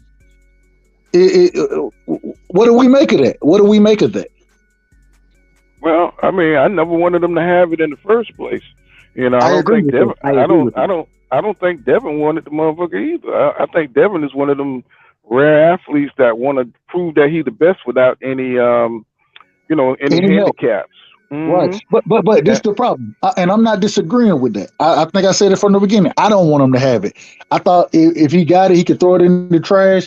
My problem is not that he's not the franchise champion. My problem is you changed the rules when this man won. You changed the rules. So what was the point of changing the rules if you had from the beginning, they told us that belt wasn't transferable. They said Lomachenko was the franchise champion, which allowed him to duck Devin Haney, right? It allowed him to duck Devin Haney and not fight Devin Haney. Then, you know what I'm saying, when T.O. beat him, they went back in their organization and said, okay, now it's transferable, right? That's what they did. Then when what's his name, when he lost to when T.O. lost to Kambosos, they transferred it to Kambosos. According to Teofimo Lopez and Kambosos, both of them said they didn't sign no paperwork, or they didn't petition for the title. And then when Devin Haney comes out and wins and beats Kambosos, now the title is no longer transferable and it doesn't exist. Now I'm not mad at it not existing. I don't think it needs to exist. But at the same time, I mean, what's going on in that situation? Why would it be transferable to everybody after Lomachenko was the one who originally got it? It was created for him, and then it was transferred to these other two fighters. And when one of those fighters lost to Devin Haney, it all of a sudden became once again non-transferable. What do you make of that? And Suleiman knew he was doing that from the beginning. And I just wanted to say this too, though, right? Like you're saying, he didn't have to put it in the trash, bro, because once Devin is undisputed and he doesn't have the French fry belt, it's devalued, bro. It don't mean nothing. You know what I mean? It's a belt for George, T.O., and Lomo to have up on their mantle, but it don't mean nothing when we talk about real boxing at 135 right now. That's my take. But go ahead, bro.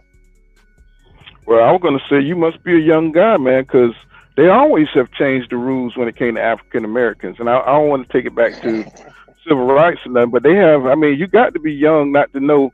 I mean, see, y'all young guys, y'all never see when white people having all the great credit and stuff, they were going to bankruptcy and cleaning their credit. Then when black people start cleaning their credit, they change the rules. So anytime, and that's just an example, you know what I'm saying? Anytime black people get caught on, like, you know what I'm saying, we start catching on, they change the rules. This always happen in all aspects of society. You know, in sports, you know what I'm saying? When black people were dunking all the time in basketball, what did they do? They said they had no dunking rules.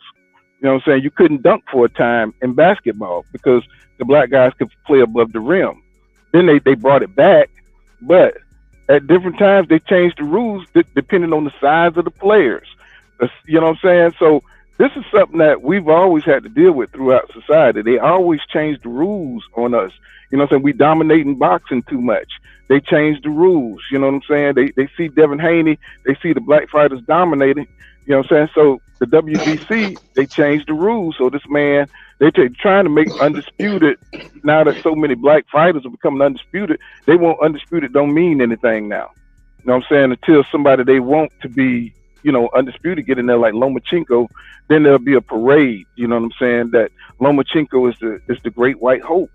You know what I'm saying? So undisputed will become something once now they're trying to say that what is his name? Teofimo Lopez was the first undisputed at 135. Anybody but a black guy. You see what I'm saying? So it's always been this weird undercurrent of trying to oppress blacks, even though, you know, it's a trope and they want people to be tired of hearing racism. But boxing has always been about race, and it's always been about, you know what I'm saying, having a great white hope at the helm. That's why it was so big for Tyson Fury to defeat Deontay Wilder. And a lot of people don't understand the power of imagery. You know what I'm saying? That's why Superman is white. You know what I'm saying? That's what, you know, Superman ain't black. You know what I'm saying? He's white. He's the most powerful, dominant superhero that can defeat anybody and defeat anything. He's the strongest. See what I'm saying? So these in boxing and basketball, they tried to get all those European players to come over. You know what I'm saying? To enter the league because it was just too black. You know what I'm saying? And now, real quick, brother Hebrew. Hey, if you want to jump on, bro, if that's your wheelhouse, hey, bring the smoke, man. We want all the smoke, and we want to hear all the opinions. Khan Shinery, now we got to look at what the brother is saying, and he's right. Khan Shinery is absolutely right in his point right here.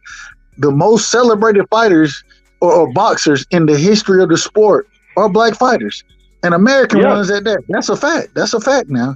Yeah, they celebrate it, but, you know, look at the stories, though. You know, Sonny Liston was celebrated.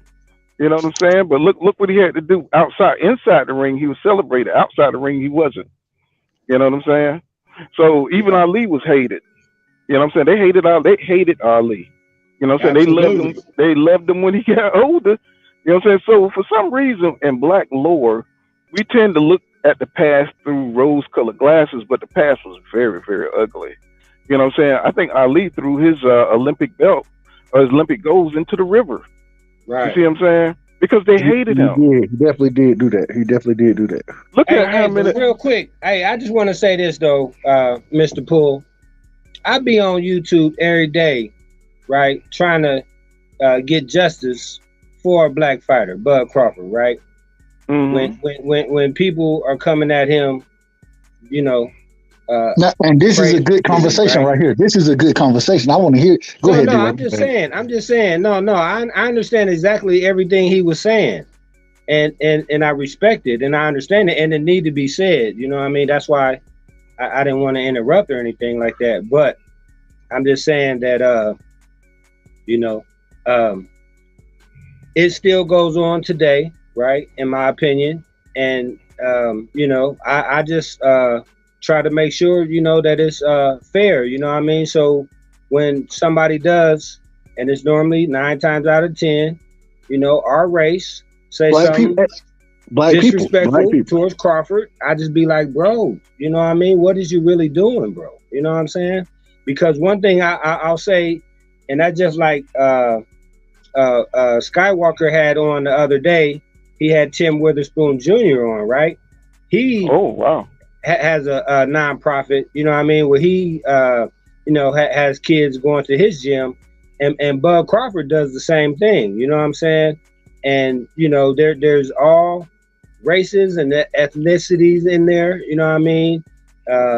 Females as well, you know what I mean? So I'm just saying that, if there is somebody who having their actions speak for them, I just think it's him, bro. But you know what I mean? I'm not trying to say that he on Ali level or nothing like that. I'm just saying that I appreciate that he does give back to the community that he came from, you know what I mean? Because a lot of people, probably thought he wasn't going to do nothing either, you know what I'm saying? And he was like Tupac said, that rose that came up through the concrete. But go ahead, bro. And real quick, before you go, Paul, I just want to say, Sean Connery, he brought out the point right here. The Great American Black Fighters are primarily what brought him into the sport. You know what I'm saying? And he also brought out this point right here. They flipped in Ali's favor in 1971 when the U.S. Damn, it jumped on me. Hold on. I see what they mean when they say the shit jumped. Okay, here we go. They flipped in Ali's favor in 71 when the U.S. Supreme Court overturned Ali's draft conviction. They turned in his favor in the 70s. Okay. And once hold on. I just want to say this real quick, though. Go ahead. When it came to Ali's court thing, that they did not overturn exactly what they said. I believe it was it was something like they were biased or something like that. I have to go look it back up, but it was on a different point. So let's say it was a technicality. It wasn't exactly what they had sent them to court for. But I want to say the American people, and we know who I'm talking about, they did not change their stance towards Muhammad Ali until the Atlanta 1996 Olympics, and he lit the torch. And they seen Ali standing up there, and then that's when they started to want to appreciate him a little bit more. But go ahead, right side. Hey man, shout out to my brother Carl, the Crocodile Hunter Hansen. Salute to you, Carl, man. The link is in the chat if you want to jump up and chop it up with us real quick. I know the time difference is something, but I think we might be right in your wheelhouse as far as time goes. You're probably at work. But and the brother said, he said, salute to you, Uncle D. Ray. Yeah. And then my brother Khan Shanery, he brought this point out. He said his stance against the Vietnam War was later commended once everyone woke up and realized he was right. There it is. I don't disagree with that. And then Sean Connery back in the building. No, they overturned it, and I think he's going at the point you was bringing out, D-Ray. Don't know for sure, but he said no, they overturned it because the Vietnam War was very unpopular with the American public at that time. It was a technicality, my bro. So it wasn't a technicality. It wasn't a technicality. So I don't know. I wasn't there. Hey, go ahead. You know you the man. You know you the man. I ain't ever called you out on anything you ever typed in the chat, but I'm gonna have to get this one though. And the only reason I'm saying that, respectfully. Hey man, always respectfully, bro. And I'm not saying that he's wrong, but what I'm saying is that I think that either it was that the court had realized that they were either they had discriminated against him, or they had not gave him due process. It was something along those lines, but because when they voted against him and they convicted him, they didn't never overturn that conviction. They never said that they was wrong on what they had put him in for or ruled against him. I'm saying that it was on a different level pertaining to it, right? But it wasn't actually the same, whatever, like circumstance of events, I guess is what I'm trying to say. But what I'm gonna do is I'm gonna look it up, and next time Right Side come back on, I'm gonna go ahead and quote it verbatim for him, if I can even say that. Hey man, salute to my brother Teach, man. Teach, appreciate you coming through, bro. Much love to you, brother. Much love, man. Now, well, I told you, boy, you be keeping a star-studded chat. Hey, I ain't gonna lie, man. The stars come through for me, man. They come through, and I hope they hit the like button, man. Hit the like button. Hit the like button, man. Show some love, man. But appreciate anybody, all y'all brothers, man, coming through, and D-Ray kicking it with me. Pool County came up kicking it with me, man. Just much love to y'all, man. Much love. So I hope Pool County pull back up. I want to hear what he got to say. Con Shinery, pull up. Teach, pull up. Carl, I know you about to pull up, right? Probably taking that baby. Yeah, Con Chandra said it ended up being an 8-0 ruling in Ali's favor. And so, hey, you know, I don't disagree with that. Go ahead. Man, I'm gonna have to. I'm telling you, it was on a technicality, man. I don't know if my thing pull up or not, but just look up. Let me see, man. I don't know. Hey, what I do, bro, is I'll jump down, man, look at it, and then I'll come back up. No, it's all good. Hey, we'll check it out. You bro. can. If you want to, you can, bro. It's up to you. No, I got you, bro. I ain't got to go nowhere. Who pulling up? Chill. Yeah, Poole kind of came back, but he got. I don't know what happened. I don't know exactly what happened. J.A. Dixon says basically it was on some procedural shit. Right. So hey, I don't even know. I gotta go look the case up. I'm not real familiar with the case, so I can't say. Hey Dixon, hey, that's about what it was, bro. And Con Chandra said it's been documented. Because I think that's what they called it, is a procedural ruling. But I could be mistaken. What'd he say, bro? I know he dropping jewels. What'd he say? No, he just said it's been documented. He said it's been documented. So okay, right. I gotta ask this next. Well, pull back. Hold on. Let's get his perspective on it if you want to speak on that. Well, yeah, my phone died. Oh, you good? Mine at 1%. So how you at 1%, man? Hey, bro, I'm gonna tell you. You see people doing interviews and they be like, I'm a rock with y'all, but my phone about to die. I'm like, why you ain't got? Yeah, mine just died. Mine had died. I got my phone on the charger right now just to make sure I got to keep mine going on, but it's all good. Yeah, mine. Just when I'm about to speak, mine died. At the moment, he was like, "Hurry up, come back to life."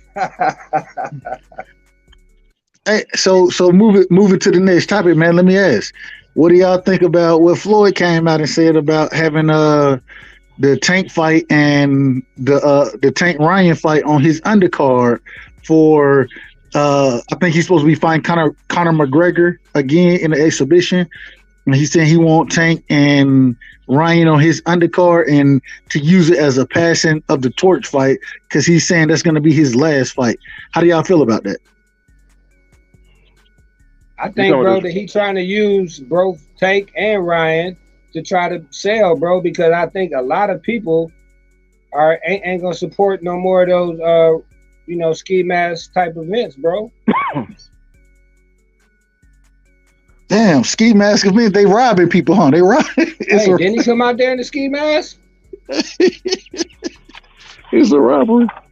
No, I can't disagree. In progress. I'm not disagreeing. Hey, and they stood up and cheered him. Hold on, my brother Con Shinery back in the building. Yeah. He said, "Hey, D-Ray, the technicality could be viewed as the fact that the court of public opinion was very against the war, and so he's saying that the reason it had to happen that way is because of the war." Yeah, no, I'm not disagreeing with that. What I'm saying is that what they convicted him on, they never changed that. They went to the I believe he called it a procedural verdict or something like that, bro. I'm gonna try to look it up right now. But so go ahead, hey man. But hey, I ain't got no problem with Mr. Con Shinery though. He know what he be talking about. Oh no, he said he'll jump on next time. Oh, come on, Sean, pull up. Well, he say the people in this house sleep, bro. You know, these debates, they get a little heated. They get a little heated. They don't want to wake nobody up. Absolutely. My brother Teach, he said he was on Devon earlier. I don't know who Devon is. I don't want to, so I ain't gonna say too much about it. I don't know who he was, but he also said he's on the East Coast. Hell, I'm on the East Coast too. You know, so it's 12:41 where I'm at, and I'm still rocking. But it is what it is. No disrespect. And so, my brother J.A. Dixon, he said, "Are y'all opposed to Spence versus Thurman or Bud versus Thurman if we can't get the Bud Spence fight next?" Yes. Yeah.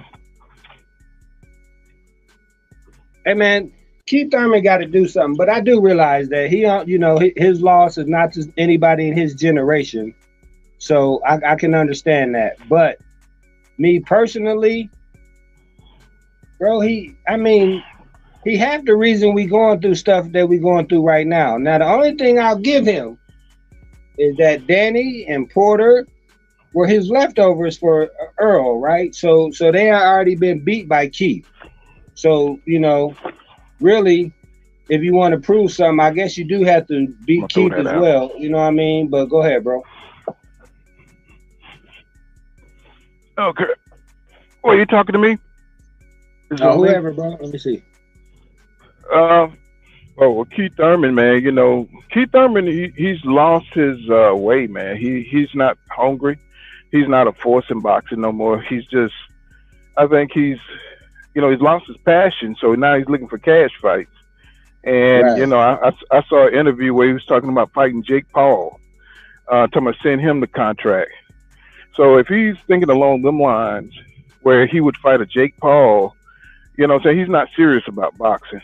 And then he's talking about, I understand he wants $10 million to fight a Boots Ennis, but just him being a top elite fighter alone, he should want to go ahead and test himself to get himself back into the loop.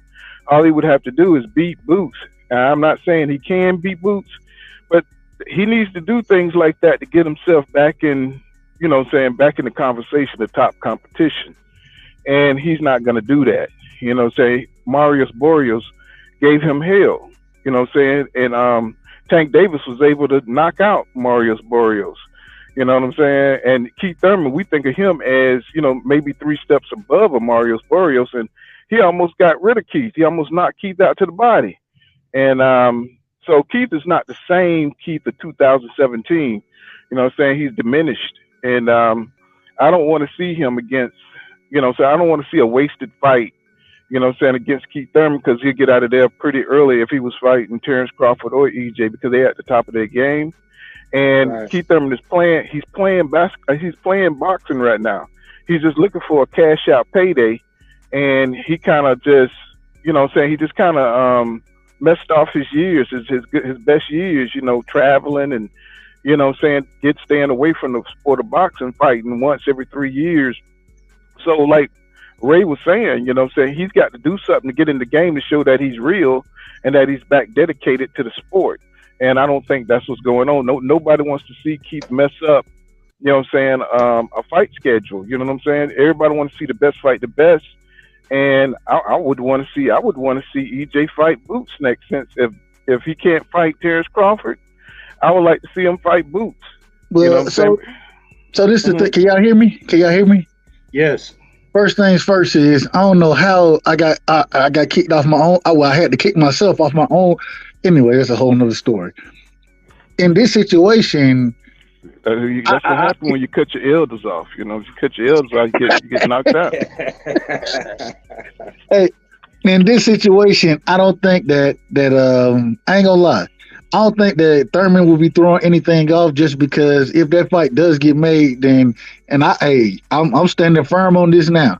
I don't see Bud and Spence getting made, bro. I don't think that fight gets made. And because that fight don't get made, I still don't want to see EJ fight Thurman, because he already told you he ain't going to fight Thurman. And I believe if he does fight anybody in that division, then he's going to end up fighting Stan Leonis, because Stan Leonis has taken step-aside money. He took step-aside money for the Ugas fight, and he's saying that he's going to take step-aside money for or or he already said he'll step aside for Bud EJ as long as he got next. You know what I'm saying? So I feel like if any fight is made for EJ, it'll be the Stan Leonis fight out of everybody. You know what I mean? So, but I thought the IBF was up. I thought the IBF was next. I thought It they would were be, next. huh? well, the problem is they were supposed to be. I believe it's the BA. I believe it's the BA, but it's the BA because he's the champion. He's the regular champion in the WBA. And so because he took step aside money, the WBA is technically still ahead of the IBF. You know what I'm saying? But I think that I think he gets the fight next. He definitely get the fight next, in my opinion, against EJ. That's just my opinion. I don't know how true it is. I can't say that's all facts. I can't say that. But I don't think that EJ fighting Bud, and Bud ain't fighting EJ. So man, you've been saying that ever since Haney became undisputed. You just trying to hype him up in them rankings. I know what it is. Hey, bro, can I say this real quick? Go ahead, bro. I just want to say this, man, about the Ali thing, right? I got two things right here. It says the final decision was a unanimous 8-0 ruling in favor of Ali, and the court turned around from a potential 5-3 loss after the court announced its decision. They asked Ali if he intended to recover damages from the 3 years out of boxing. He said no, they only did what they thought was right at the time. And then also it says the Supreme Court found the government had failed to properly specify why Ali's application had been denied, therefore requiring the conviction to be overturned. The court said the record shows that Ali beliefs are found on tenets of the Muslim religion as he understands them. I appreciate you for that, bro. Go ahead. And so basically a lack of due process. Right. Yeah, no, okay. What it was, they couldn't wait to evict him, so they messed up the damn paperwork. They was trying to get his ass so bad. They were trying to get him so fast that they didn't do it the right way. That's a shame. It's a damn shame. They hated Ali, boy. Real quick, going back to my brother teaching the building, man, he said that Floyd said that late to the game. That's some BS. I ain't gonna say it, And then he said, "How about Floyd be on the damn undercard?" I agree with that. Floyd, you be on the motherfucking I agree with that. I agree with that 100%. Teach. My brother Jay Dixon, he said Ali's conviction was reversed, citing the technical error of the Justice Department. Just what D-Ray just read. And then I just facts. This is the most factual statement right here. I just want to see some damn fights. The fighters have too many stipulations on exactly who they'll be fighting, and it's becoming diva-like. Facts. Stop all the cap, man. Hold on. I just want to say this real quick too, right? Since we're talking about Ali, because I thought about this yesterday. Now, when Don King made the Rumble in the Jungle and the Thriller in Manila, right? Them was two fights that historic. They had to take those fights outside of the United States, bro, because nobody in the United States seen value in those fights. Now with the Spence and Crawford, it's the same thing, bro. They should take that fight to wherever somebody sees that it has value, bro. You know what I mean? Because like right now, bro, I mean, they instead of getting a site fee, they probably gonna have them take money out of their purse for the venue. You know what I mean? And I'm just like, bro, it just don't make sense, man. But go ahead, bro. Nah, last thing, man, the brother Con Shonery back in the building, he said, D-Ray, those were the reasons the Supreme Court cited to overturn the convictions. They corrected the wrong. And hey, yeah, I think we all kind of agree that at the end of the day, there was a lack of due process. The brother, he didn't get the chance that he was supposed to get, and so, the Supreme Court they had to right that wrong and say, nah, this ain't how the shit need to go down. This ain't how we do it over here. Go ahead. Well, their objective was already, they had achieved their objective was to take his prime away. I mean, they had already achieved that. They took his 3 years, the best years of his life, and so he was a different fighter when he came back. So you couldn't touch that Ali in '66. You know what I'm saying? That Ali was on a whole nother level. He putting it all together, everything. You know what I'm saying? So they did. The mission was accomplished. You know what I'm saying? So they didn't really need to. You know what I'm saying? They had another champion, Frazier. Frazier came out there and cracked his jaw. You know what I'm saying? Because he was a little slower. You know what I'm saying? He couldn't move as fast. You know what I'm saying? He wasn't as well trained. You know what I'm saying? He rusty. You know what I'm saying? So they already had damaged the man. You know what I'm saying? That's something you'll see in history, throughout. You know what I'm saying? So, it wasn't no reason to really prosecute him. You know what I'm saying? They did what they wanted to do, cut his income, you know what I'm saying? Try to destroy him, you know what I'm saying? And if it wasn't for, the black community, Ali wouldn't be here. You know what I'm saying? People came and helped him out, you know what I'm saying? Because he was the champ, you know what I'm saying? But that's back when we had a community, you know what I'm saying? And, so, that's just, Ali just happened to be a great, great man and a people's champion. So he was able to weather the storm, And my brother Carl Crocodile Hunter Hansen, he said, "Hey, Australia, bring it over here." I'm not sure what he's talking about. I don't know the exact context. Bud and Spence. Is that okay? Hey, everybody wanted it to him. That shit ain't happening, man. That shit ain't happening. All right, my brother Jay Dixon back in the building. He said, "I think these two guys think they're bigger than they really are." That's just his opinion. I ain't mad at that. I'm not mad at that. I don't think it's the fact that they think they're bigger than they really are. I just think that every time fighters make a certain amount of money, it sets a precedence.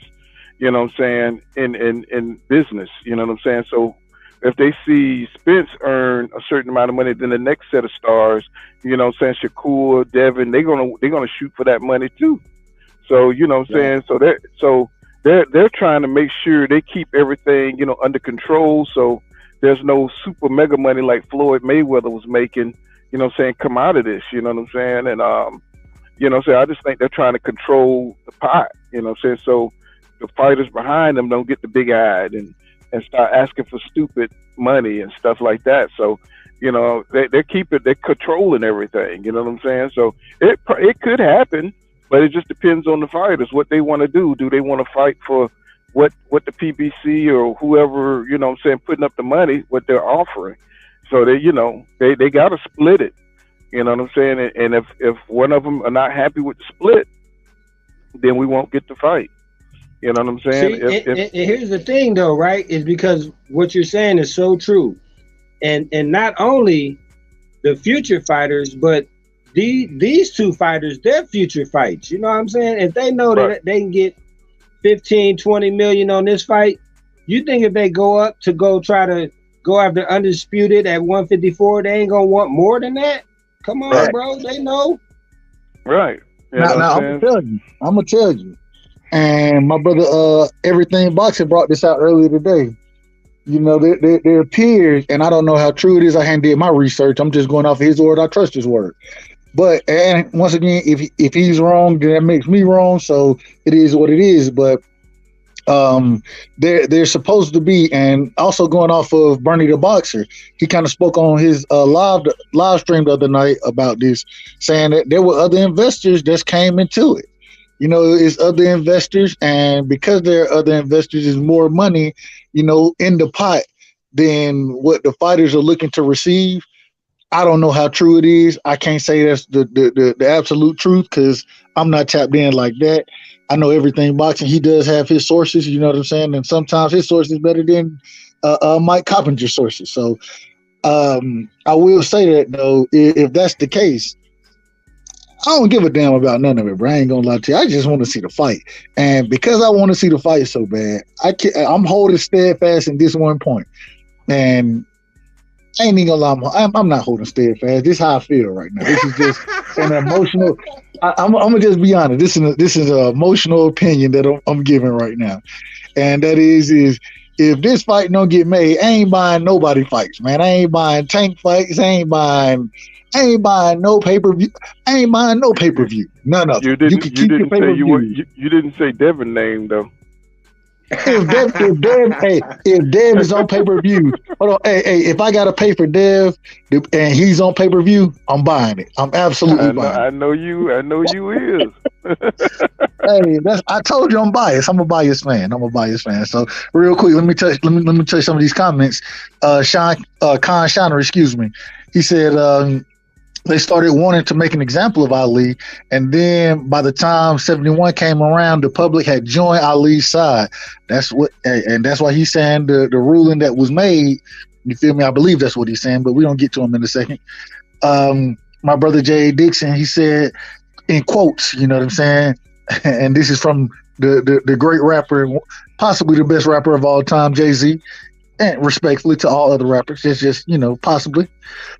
America wants to emasculate the great. Oh my! I see these hashtags and all that stuff. I'm the great Marauder. I'm gonna say Marauder. Malcolm X or Malcolm gave Cassius. What song is this from? Then I can rap it the right way. But America wants to emasculate the great. The greats, whatever the hashtags were. Malcolm gave Cassius, the Sheiks, tell them to rumble, young man rumble. Then, hold on, I got someone in the back. Hold on, real quick, guys. Hey, Pittsburgh, real quick, bro. So I don't know what keep happening. You keep jumping on and falling off. Go ahead and chop it up. Can you hear me? Nah. I was listening to what y'all was saying. I ain't got nothing to add. I'm just glad I caught your show. I was trying to catch it. Been trying to catch it since you came on the other day. I'm gonna let you go. I ain't got nothing to add to it. Go ahead. No, you good, brother. You good. Let me finish these chats. Then we'll keep rocking, man. Tell them, young man rumble. They try to dim your light. Tell you to be humble. What song?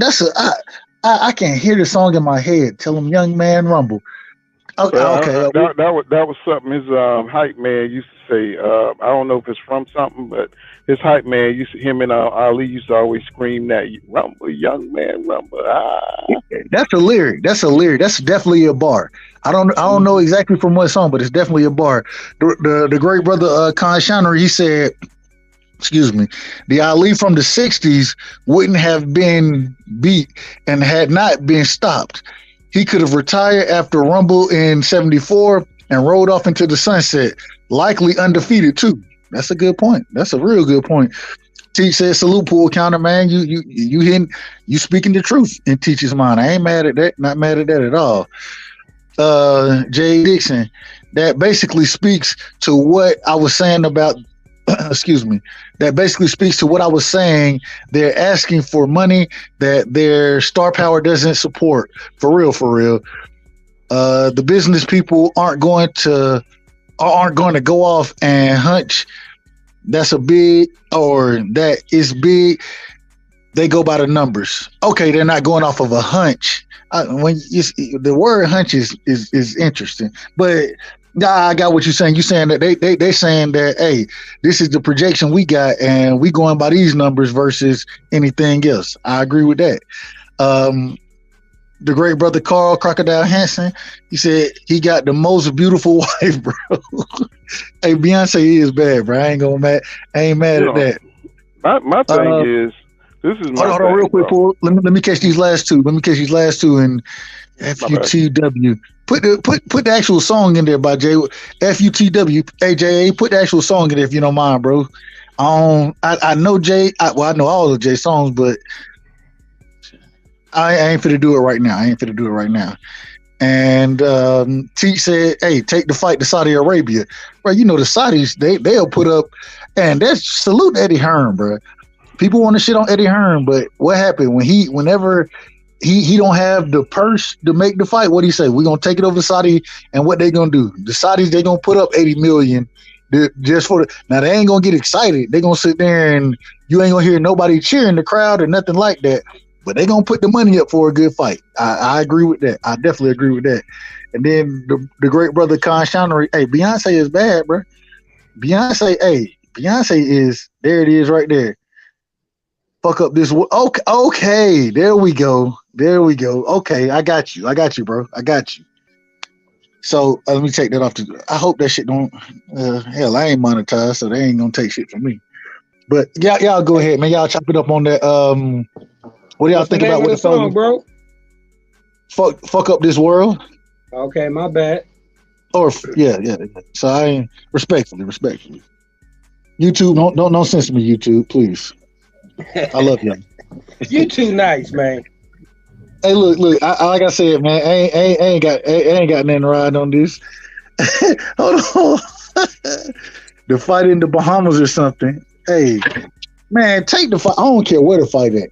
That shit. Hey, like the Bahamas, anywhere that they willing to pay and to allow the fight to take place and to compensate these brothers correctly, I ain't mad at it. I'll take it anywhere. Carl Crocodile Hansen, right time we want to hear you sing, bro.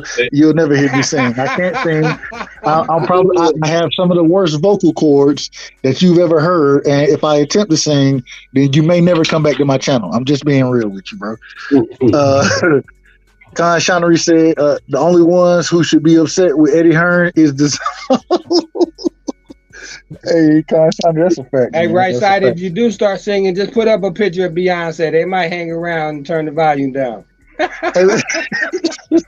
put the eye candy out there, brother. You say put the eye candy out there. I don't disagree, man. Go ahead, Pittsburgh, man. What you got for us tonight, man? What you chopping up with us tonight, bro? Man, well, look, that fight, man, it's money out there, man. I mean, the problem with that fight, I never thought that fight was going to ever happen because negotiation was too public, man. Anytime negotiations get too public, somebody don't want that fight. And it don't necessarily have to be the fighter. It's just somebody in that camp don't want that. Whoever it is, because every big fight we've never seen, you never see negotiations being drawn out that long. You never see no leaks, none of that shit. They just give you a date eventually. They say in negotiating, you don't hear about no upfront money, no back end deals, percentages, none of that shit. You don't really hear no details of that shit. When somebody don't want to make something, then that's when all that stupid shit start leaking out because they trying to find a way out to blame somebody. And then you don't even know if the shit they leaking is even fucking true. We don't know nothing. No clue. clue. Hey, and I want to bring this point back up, man. I think I brought it up the other night, but I want to bring it back out there. You know, once again, don't know how much you can trust an individual like Rick Glacier, but I will say, you know, he is a quote unquote insider. So according to him, you know, it's not just the money holding up the fight. It's multiple things holding up the fight. From whether it's the rematch clause, and this is just what he's saying. He's getting from his sources. What he was saying, and he did an interview with Pound for Pound. You know what I'm saying? And he was bringing this up. Oh, here we go. Hold on, this is my brother right here. Hold on, let me. Santos in the building, man. Santos, salute to you, man. Appreciate you stopping through, bro. Yeah, what up, man? I was happy to catch you tonight, man. Before I get out here on this road, man, I appreciate you showing me love, man. I really appreciate you, man. But real quick, I was just recognize real. All facts. But going back to the point I was making was Rick Glacier, and once again, I don't know how much you can trust that motherfucker, bro. Because that's just me. I don't even want to get into that. But according to him, he did a interview with Pound for Pound Boxing, and shout out to Pound for Pound, a great channel. If y'all not sub to it, definitely go sub to it because the brother, he's definitely doing good work. And Rick Glacier said at the end of the day, he said that what he's hearing from his sources is the reason it's not just the money that's holding the fight, is that Spence, he wants a rematch, a one-way rematch clause, you know what I'm saying, in his favor. Also, that if Bud doesn't get the copyrights to the video, you know what I'm saying, after the fight is done, into like 20 years or some shit. And he named a few other things. I can't remember exactly what they was, but he was saying that it's not just the money holding up the fight. I don't know how true it is, so I'm just reporting what that brother said. And once again, like I say, I don't know how true or how much we can believe in that. We're gonna start, Santos. We're gonna start with you on this one. We'll go in reverse order. You know what I'm saying? Get everybody take on that. What you think about what Rick Glacier had to say, and then what's holding the fight up in your opinion, bro? Well, I didn't catch this interview. I just go by what you just shared with me. As much as I've heard about Rick, I've heard that Rick Glazer's been talking, but I missed the interview. I was on Mark Nash a few nights ago, last week, and I missed everything. But I would say this: it don't sound far-fetched if that's any truth to what he's saying, because I have heard squeaks about the money is already everything's agreed upon, stuff, some little things. I hear the money's not an issue as much as people think it is, but I don't know that to be a fact. But at the same time, I wanted to say that when I was in Dallas, we heard from someone that's pretty close to the Spence camp that this fight is going to take place toward the end of the year. And both fighters want the fight, which we already know that. But from someone really close to Spence's camp while I was in Dallas, made it clear that this fight is going to take place. So I'm taking the trust of that, and being that both fighters are saying they want to fight each other, usually that's the best. Those are the best ingredients for making a fight, when the fighters say they want to fight each other. And I will say the other thing he said, it just popped while you were talking, I was thinking about it. And the other thing he said was Al Heyman wants a multi-fight deal with Bud. And that's cool. In his mind, he was saying that how can, if I believe EJ and Tom Brown are supposed to be the promoters for that fight, how can Al Heyman be asking for a multi-fight deal with Bud if he's only an advisor? I don't know how. I once again don't know how true any of that is. Just saying what the brother was saying. You know what I'm saying? So, those aren't my words. Those were his words. I want to make that clear. Well, he everybody knows Al Heyman and PBC's Stilo. I mean, they wanted a multi-fight deal out of Canelo. It didn't happen though. They want multi-fights. They wanted multi-fight deals from the last time they were in some real conversation. From what I understand, with Bud, which has been a good minute ago, they wanted multi-fights out of him. And he didn't want to be promoted by them because of how they were talking egregious about him before. So I can't disagree with what you're saying. Real quick, let me say, Carl Hansen said we want. No, you ain't gonna get that. We want to dance. You ain't never gonna see me dance. J.A. Dixon, he said whenever fans make more noise about a fight than the promotional companies, that means we're not getting the fight. I agree 100%, and I don't think we're getting that fight. I hope we do.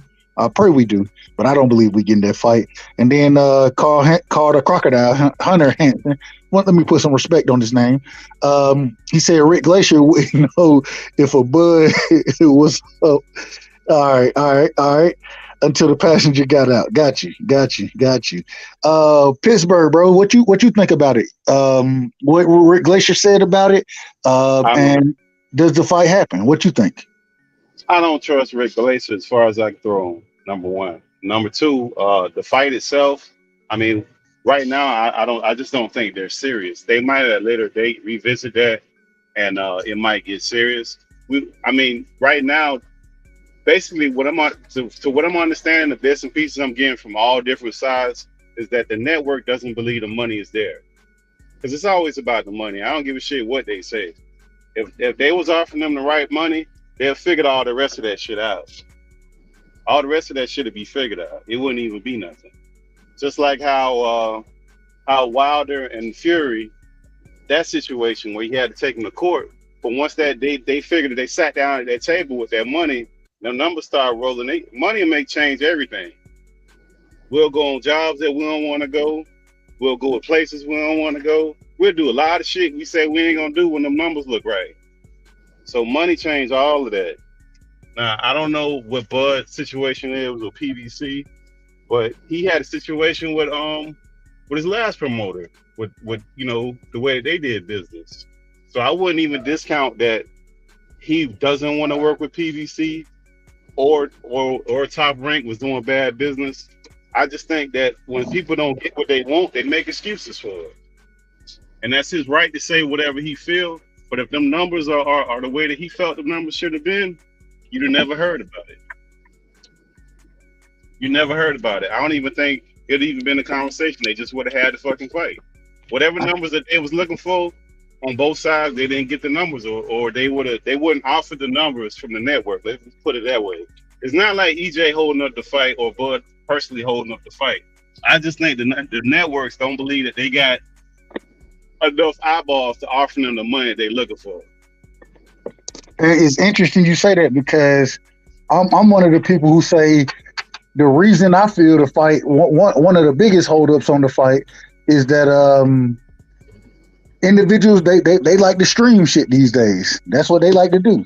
And I ain't gonna lie to you, if this fight don't happen, I might become one of those individuals. I ain't trying to become one, but and I'm probably not gonna become one, because I said from the beginning, you know, if the numbers don't make sense, then the promotional companies, they not gonna make the fight like we need them to make the fight. But we got to go out and show support to the fighters. And if they're not seeing the support there, then they're going to look and they're going to say, okay, this was your biggest pay-per-view. This is your biggest pay-per-view. If those are the numbers we're going to look at. And if we don't feel that, whatever that number is, that final number that we think that this fight is going to do, even though we may say it may do 800,000 buys, you know what I'm saying? That may happen. That may be the case, but the companies, they're going to use the numbers and use logic and reason, and that's how they're going to go about the money they have to spend for the fighters. So I feel like to some degree, you know, fans streaming the fights, that's a part of this. You feel me? That's my opinion. But real quick, my brother Chichi said, hey, Spence wants a one-way rematch.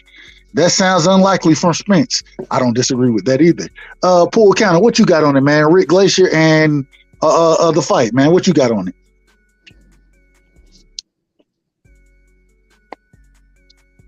Pool Counter, you there, bro? All right, Pool, we're gonna come right back to you. We're gonna go to D-Ray. D-Ray, what you think about what Rick Glacier had to say and the fight, bro? What you got on it? I'm going to say I don't think Rick Glazer got a receipt to save anything he said.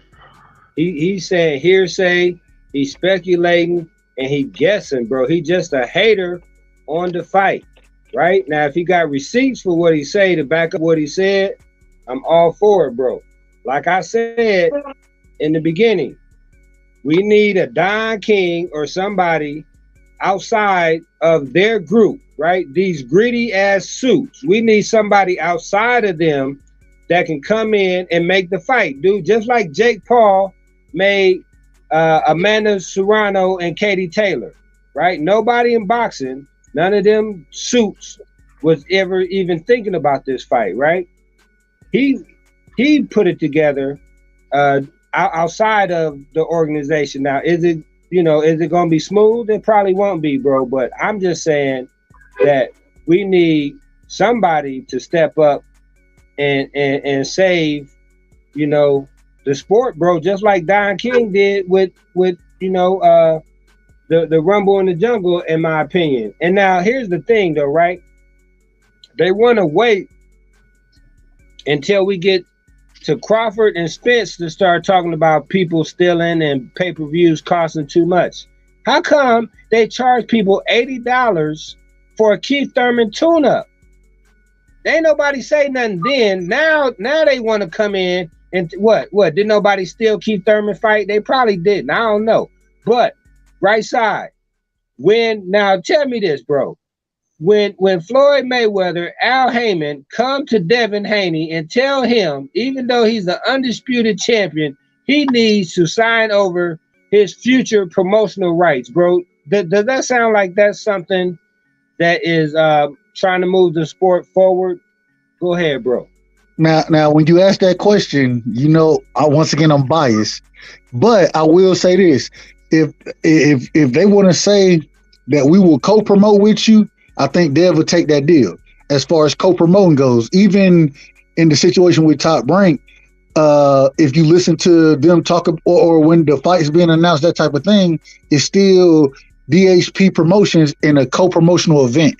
Whereas now, if you're saying now you got to give all your promotional rights up, we're not gonna co-promote with you, and you're not getting none of the promotional money.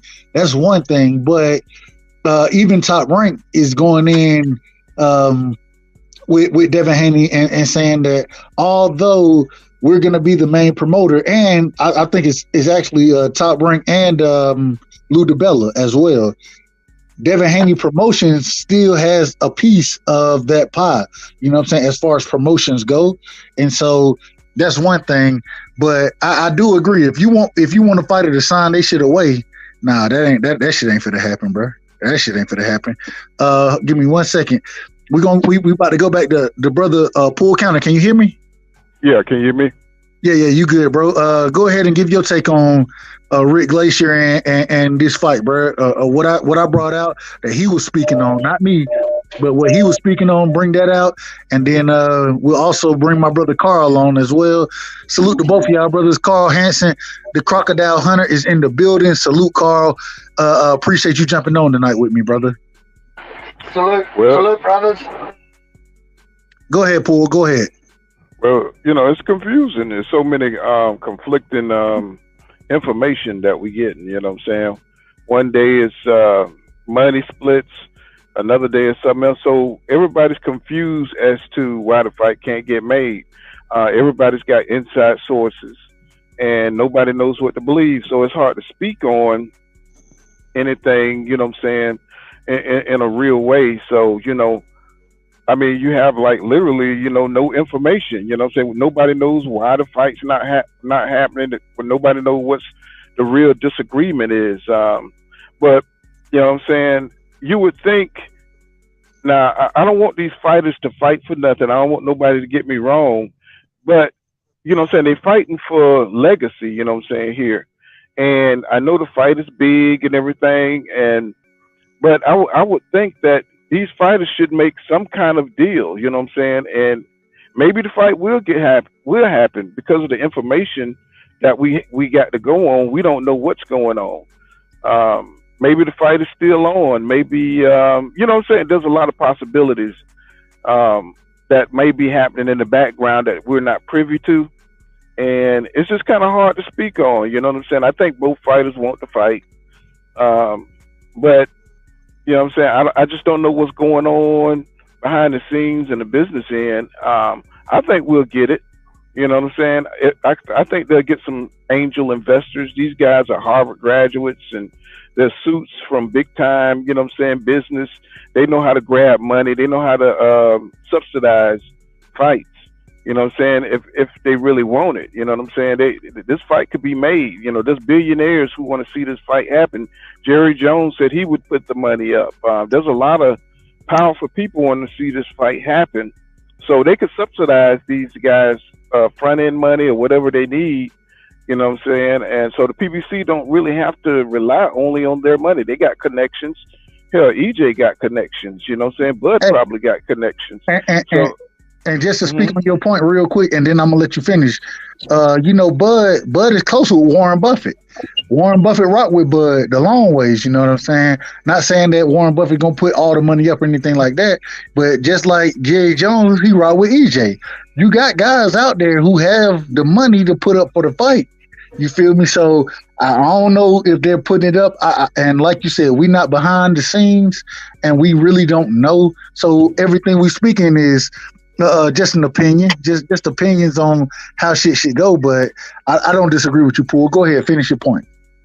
And you know what I'm saying? So, with so many people with an interest in this fight, you know what I'm saying, business or just, you know what I'm saying, purely, as a fan, you know what I'm saying, there's a lot of powerful, there's a lot of money out there. Like my man was saying, Ray was saying before, there's a lot of people that, they can lend their hand to this fight. You know what I'm saying? There's a lot of people that can come in and negotiate too. There's a lot of experts that can get this done. And it's one of the best fights in the last 40 years. So I think this fight has to happen. You know what I'm saying? I don't think this is one of them fights where, you could just brush off because it actually moved boxing forward. And 147 is a glamour division. It's not one of those, divisions like 115, 102, what I'm saying, 80, whatever, what I'm saying. It's not one of those divisions. It's a glamour division. So all eyes are on both of these fighters, and what I'm saying, it's dividing the community, and it's that powerful. The energy around these two fighters is historic. So I think it's going to get made. It's just going to be hell to make because there's so much money involved, and the energy around the fight is just so strong. You know what I'm saying? And both of these fighters, they will regret it. It'll be a lot of regret on both sides if they don't make this fight happen. You know what I'm saying? But that's all I pretty much got on it, because you really can't speak on it intelligently because you don't know what's happening. You ain't got no particulars, but you know what I'm saying? I think it'll get made somehow, you know what I'm saying? Because the fans want it, you know what I'm saying? Everybody wants this fight. So agree with you. I disagree with him. Hold on, real quick. We're gonna come to you in a second for the rebuttal. We're gonna come to you, Pittsburgh, and after this, we're coming to you. But Carl, go ahead, get your bars off, and let me know what you think about Rick Glacier, what you think about the fight being made. Put your 2 cents in there, bro. What you got? Rick Glacier is full of shit. Rick Glacier wouldn't know if a bus was up him until the passengers got out. I think. Hey, real quick, Carl, your mic is bad, bro. We can barely hear you, bro. We can barely hear you. Is that any better? Nah, it's some background noise. I don't know what exactly it is, but you got some background noise with you, bro. Any better now? A little better. It's getting lower now. Go ahead. We'll let you cook. All right. This fight has to happen. But just to further on the guy that spoke before me, I think if you've ever heard the saying, too many cooks spoil the broth, like too many people in that making this deal, bro, it's not good. You don't want, I know they're experts, I know this, that, and the other, they're good at making deals, but too many cooks spoil the broth because they all want their cut. They're all going to want their cut. At the end of the day, it comes down to dollars and cents, and if the dollars and cents don't make sense for either fighter, the fight's not going to happen. I can't disagree with that. I'm gonna catch some of these comments, man. My brother Jay Dixon, he said Floyd had to sign over his fight rights to Oscar.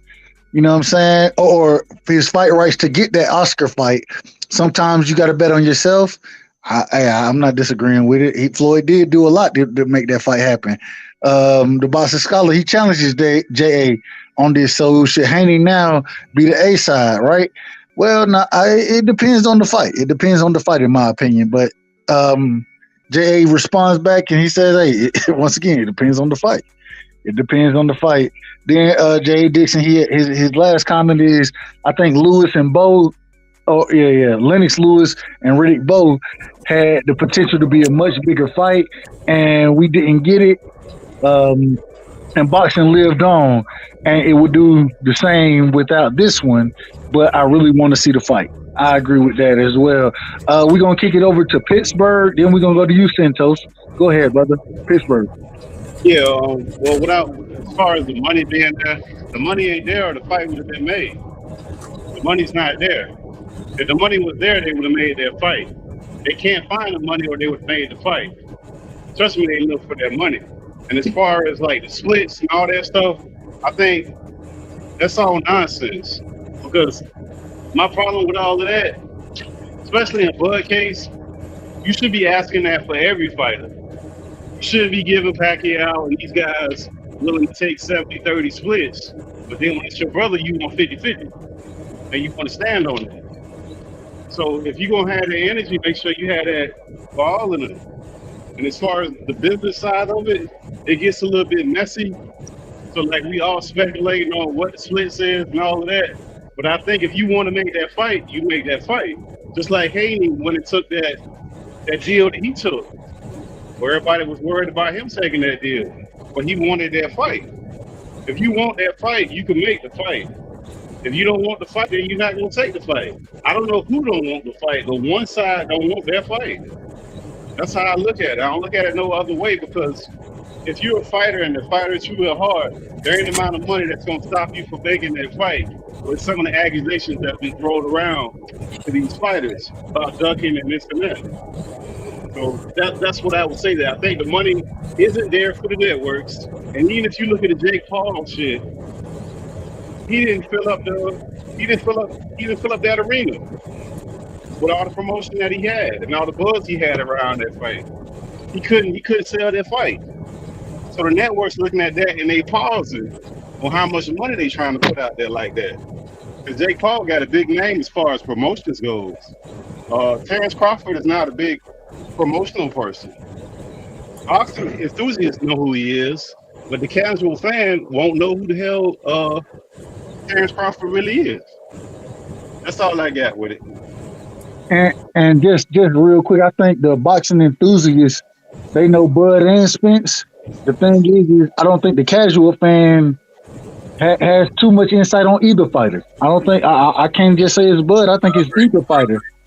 And so, but I'm gonna kick it to Santos, and then I'm gonna kick it to you, Santos, and anybody who disagree with me. Then y'all go ahead after that. Go ahead, Santos. My bad. Who we talking about again? Bud who? I agree with what you just said, right side. I don't think the casuals are super big with either fighter. If that was that fell on flat ears. Hold on. If that's hold on. Let me get his. Hold on, real quick. Let the brother get his bars off. Let him get his bars off. So, go ahead, Santos. My bad. When casuals are super big with a fighter, they don't have a problem putting the money out there, no matter how absurd the money sounds. Caleb Plant got $10 million against Canelo. They was willing to put 40 or 50 million up for Canelo, regardless of what they thought the situation was going to be, because Canelo's got a bunch of casual fans. That's just that's the business of boxing. So that may be where they're worried about the money situations, the casual fans.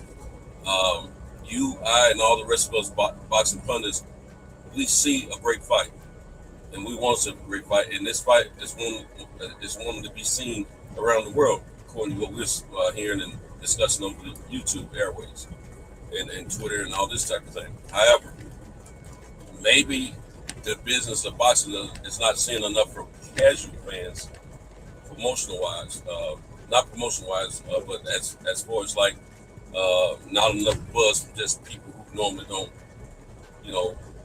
put their eyes on boxing on a regular basis.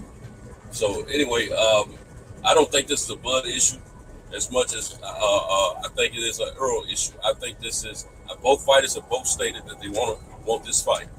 From what I understand, Earl made it clear to Al Heyman and PBC last week that he don't want to fight Keith Thurman or anyone else. He wants Bud Crawford. No other fight appeals to him.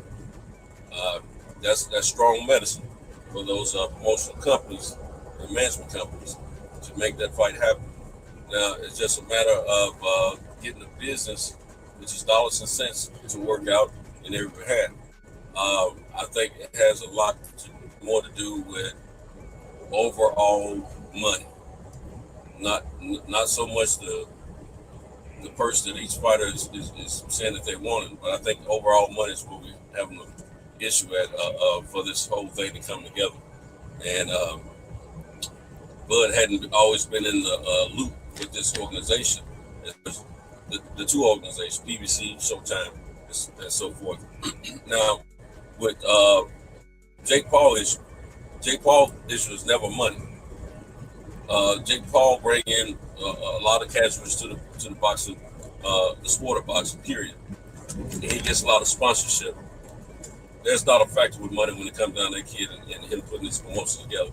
Him and his brother, they have proved they know how to bring people with eyes and ears to watch them do whatever they do, no matter what it is. And they're going to get the sponsorships to go along with it.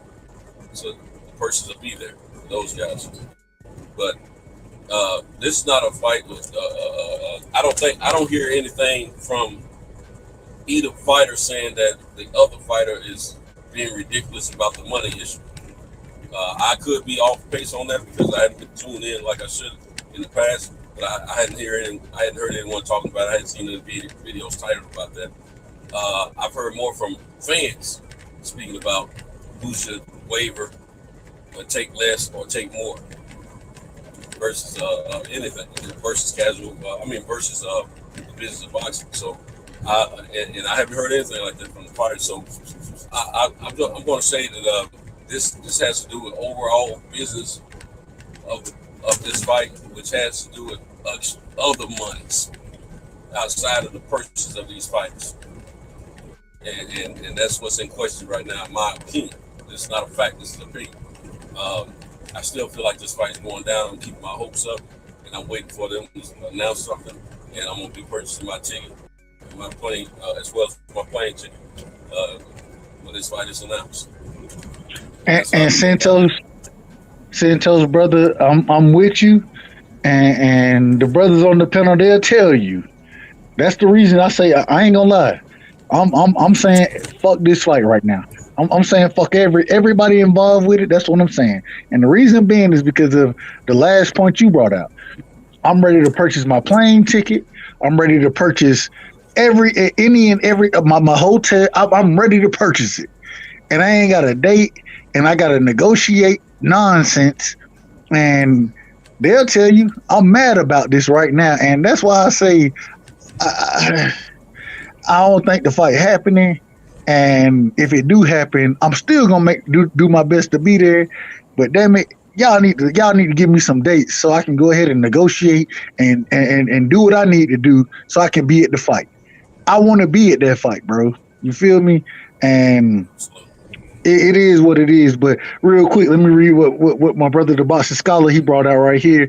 And I believe he was talking about Devin Haney. I believe that.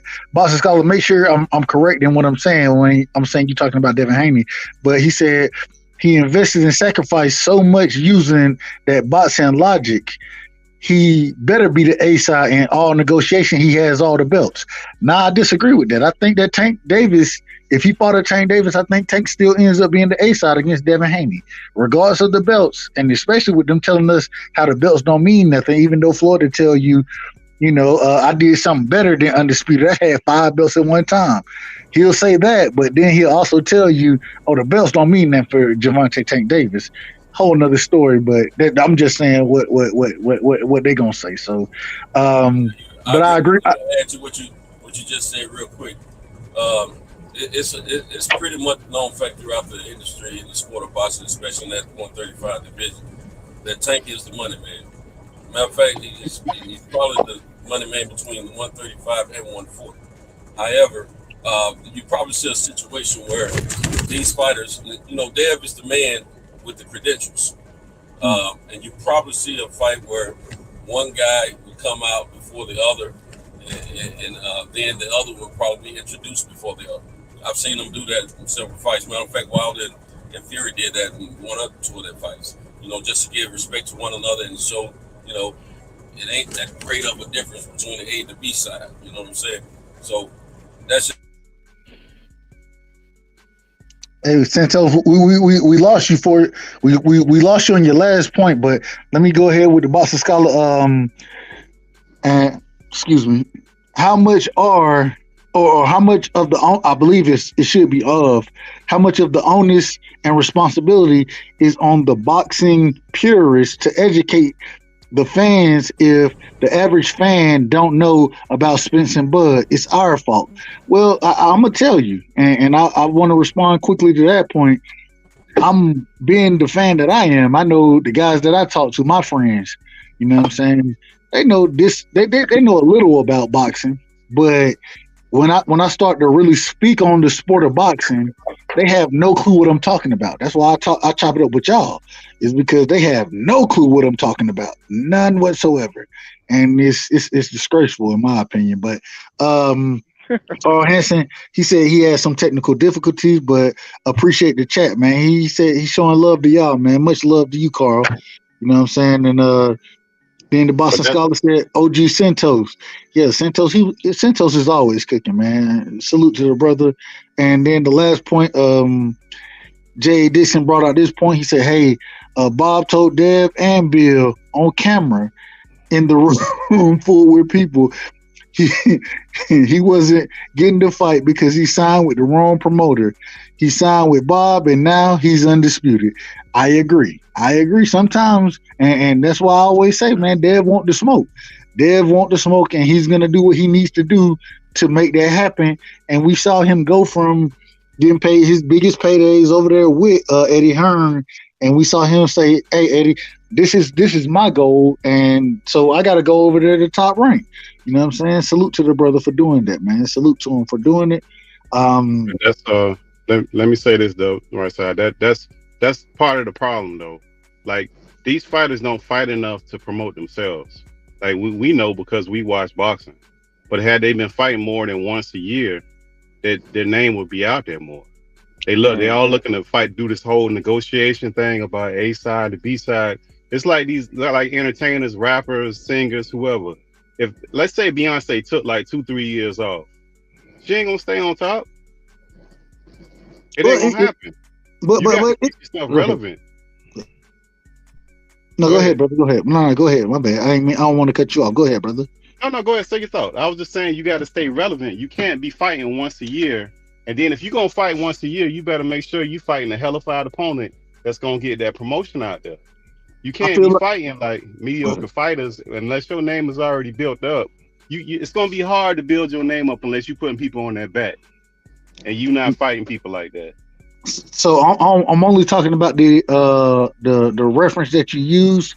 When you bring up Beyonce, now if we were to say that Beyonce was signed with, and I'm gonna be honest, I have no clue who Beyonce is signed with. As for I'm not in the music industry and I don't really follow it like that.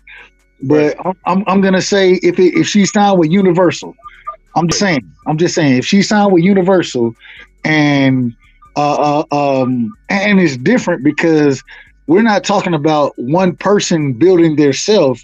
We're talking about individuals going against each other. You know what I mean? So it's a little different. But if Beyonce, if say she was with Universal and Sony is saying, "Hey, we gonna all right, we know you the goods, so we want you to come sign this bigger contract with us." Is just the difference there. You know what I mean? So I don't know. Go ahead. Not really. Let me explain a little bit better. So let's say you gonna max out this deal. You're gonna get everything you feel like you need to get, right, for this particular fight. Bam, you fight this fight, you get what you need. Now, had you took this other fight, let's say you're gonna get 30% less for this particular fight. Let's say you get 35% less for this one fight, right? You got 35 less than what you think the market or what you feel like you should have got. Bam. But you fight twice a year. That 35% wouldn't mean much if you was fighting more. You see what I mean? When you want to sit back and do the one fight thing, yeah, you putting all your eggs in one basket. But you also not promoting yourself by not having your name out there is what I'm saying. Because like we can't act like these guys are all fighting top 10 fighters. They not fighting world beaters. They just not doing it. So it's not like they're gonna not have this fight and then have somebody else that's gonna be in the top echelon of their division. It's probably not gonna happen.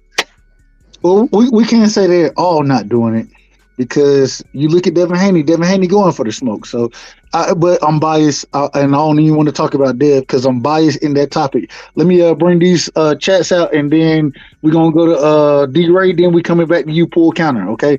My brother Jay Dixon in the building again. He said one thing about the casuals.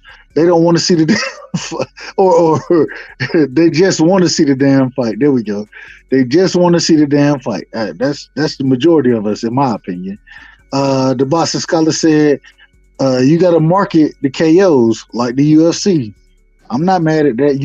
KOs sell. You know what I'm saying? What's the brother name? He said it himself. I can't call his name right now. I'll get back to that in a second. Man. Master Scholar said, told my friends go to your YouTube, type in Bud Crawford. He's now a fan. Hey, you should be a fan of Bud. Bud can fight. Everybody should be a fan of Bud, in my opinion. Jay Dixon said these boys fight more on Twitter. God damn, y'all are killing me tonight. These boys fight more on Twitter than in the ring. It's a whole soap opera. That's a fact. That's definitely a fact. The Boston Scholar came back and he said, we need more excitement from the fans. I've seen commentators not excited about a fight. Why would the fans be? And well, some of these commentators are pretty horrible and pathetic, but at the same time, hey, the sport of boxing got to grow, and we got to tell a friend to tell a friend to tell a friend. That's kind of how it's working right now. The Scholar said Beyonce can leave 5 years and still be on top. And I ain't even gonna lie, I can't disagree with that. D-Ray, go ahead, bro. What you got on it, and then we come to you, Paul. Go ahead, D-Ray. Yes, sir. She can still be on top. Now, I would just want to say legalize, right? We all should love bud. Now, bro, look, here's the thing, though. 4 years ago, I asked somebody about the fight, right? And they were saying at that time, 4 years ago, that there wasn't $5 million a piece for these guys, right? I couldn't believe it. 2 years ago, I said, is there 10 million a piece for these guys? And they said no. So the more that they push the fight back, the more the price has gone up, right? And then here's the thing though, bro. You started this show. You did not want to talk about this subject, but we still talking about this subject. So, you know what I'm saying? It has some type of pull to the fans.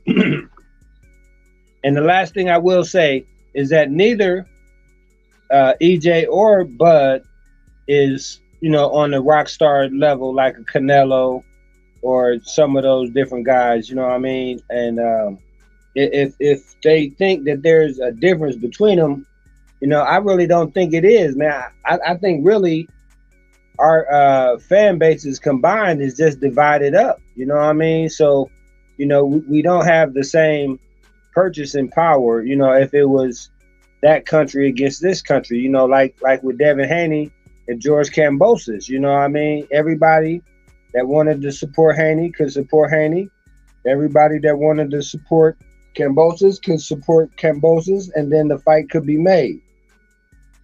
Same thing with like AJ and Usyk and Fury and whoever, you know what I mean? Those guys have countries and fans behind them that they're not splitting up. But, if they have like a UK fight, and it's probably a bad example, but like with Fury and AJ, now they are two bigger stars. I can say that over Spence and Crawford, but it's going to be, the local pot is going to be divided. You know what I mean? So it's going to be for the rest of the world to pick up the slack. And, when it comes to this fight, we just don't have enough people that's willing to pick up the fight. But here's the thing, though, bro, is that on camera, Eddie Hearn said it wasn't a good fight. Then when he goes to make Canelo and G3, what they asked him, bro, about Spence and Crawford fight. You know what I'm saying? So they want to say it ain't the big fight, but they know that if they want traction, they have to say something about the fight, man. Go ahead, though, bro. And I'm streaming everything, too, until they make this damn fight. I ain't mad.